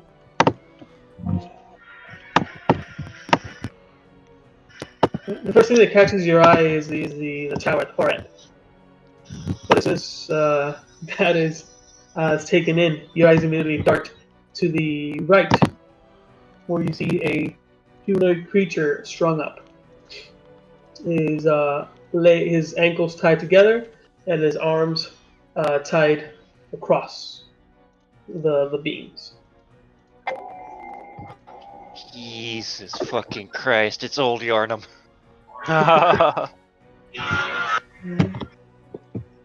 And this is where we're going to stop. Oh, damn.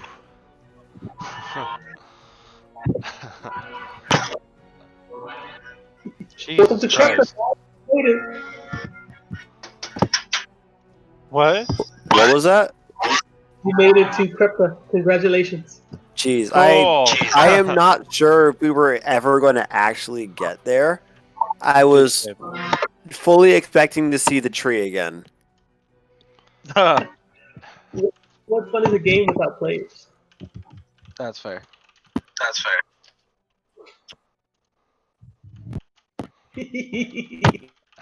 God damn it. Well, I will say, the atmosphere was very, very well put.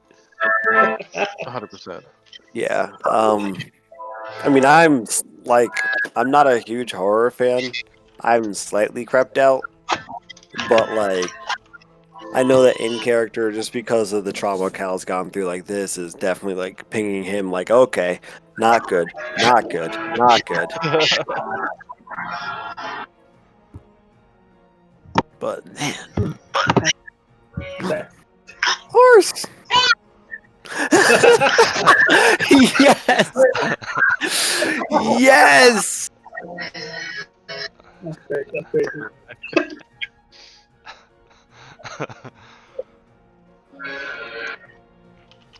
Alright, so you investigated some of the situations. You come across the pack.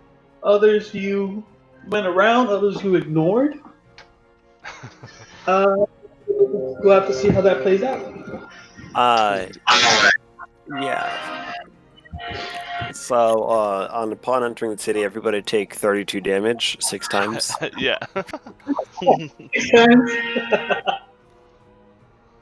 Or is it 6 damage 32 times? Suffer 10 breathing damage. You guys see 6 giants, 32 feet long or tall. You had the audacity.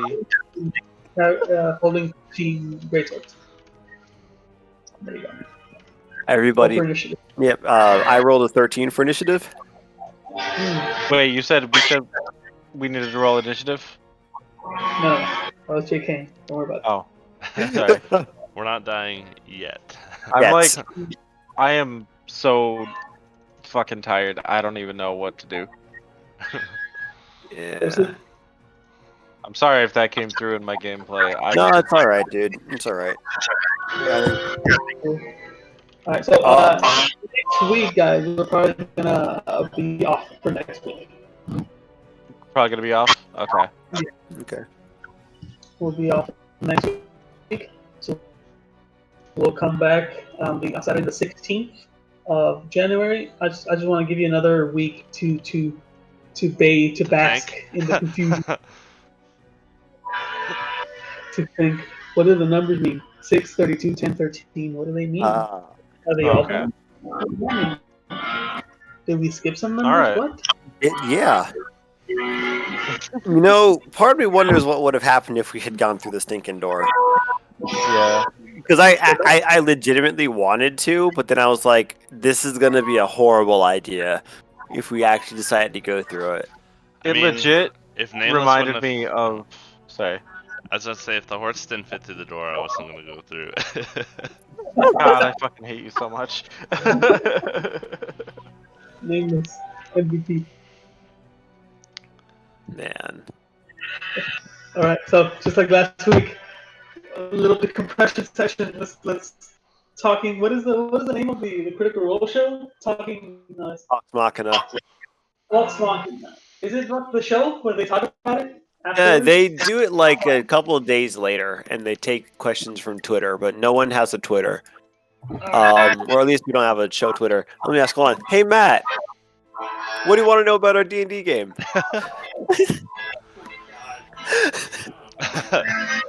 Listen. My roommate.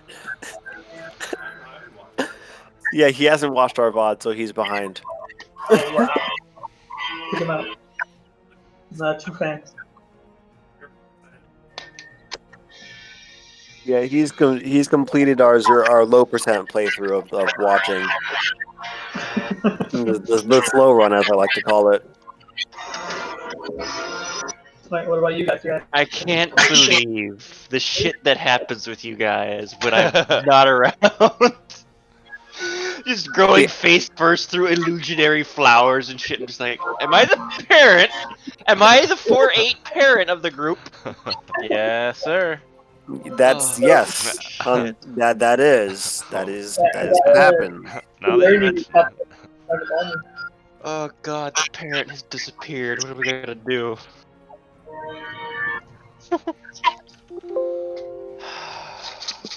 Alright, so see you the following Saturday. Oh man, Like I don't want to wait that long. this is gonna We have 2 man. weeks to stew. it's just, God yeah, I just damn. want to see your juices.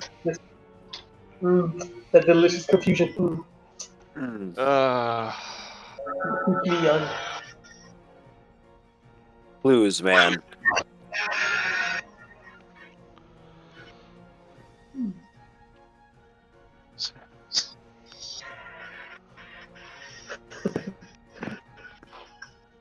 I don't even know how to react today. I just Right? holy shit. Like just- my heart was going for the majority of that. Like I'm on edge, but I'm also just like, nah.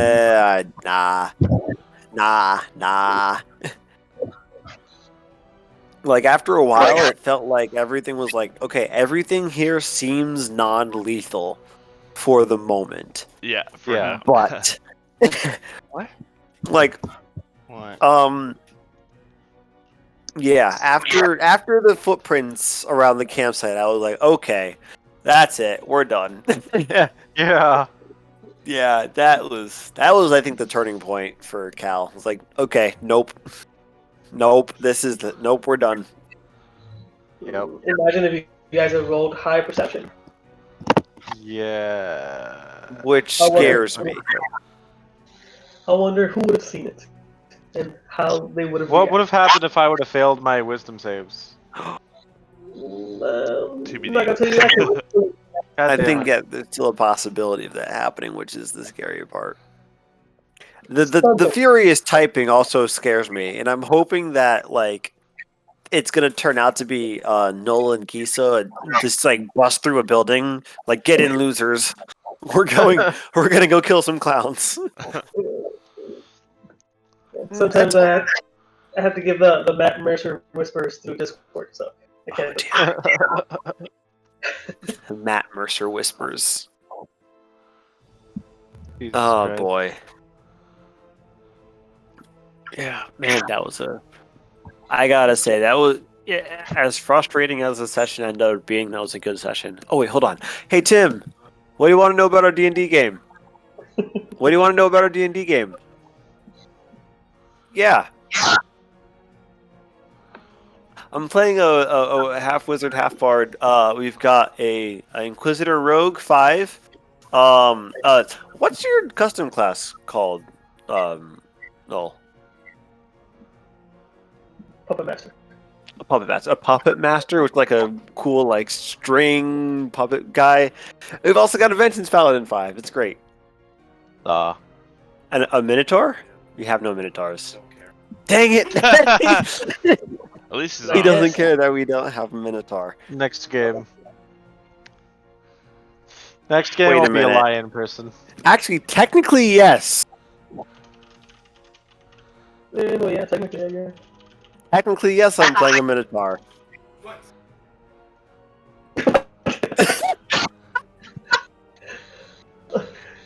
He's so confuzzled.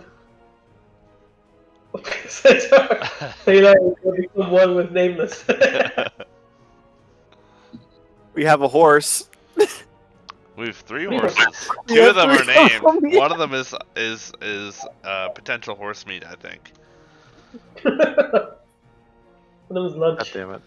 Okay, here's my Talks Machina question. What would Null have named the horse? Null Yeah, would Null. not have named the horses. Null would have been very afraid of being near the horses for Oh, personal reasons. That's fair. Would not have ridden the horses at all. is He would have walked. wait, is Null The horse? group No, mom? the horse. Who is group mom? Null is group mom. Well, Pedri might be group mom. I think But only when Null okay. is around. I think it fluctuates between Pedri is group mom, then Null's group mom. Yeah. Yeah, Basically, if given a reason, Pedri is group mom. But that's because Pedri doesn't like to be viewed as group mom. So he actively tries to do things that aren't group mom, but he's group mom. Yeah. Like, he will murder anybody who touches any single one of you. Oh. And that's about the extent that his affection goes. oh, For now. I think I like group mom so far. Yep. All right, cool. This is cool. Jesus Christ. I'm so I don't even know how to process this. Good. What is there to process? I don't even know. And the answer to that question is 632 10 13.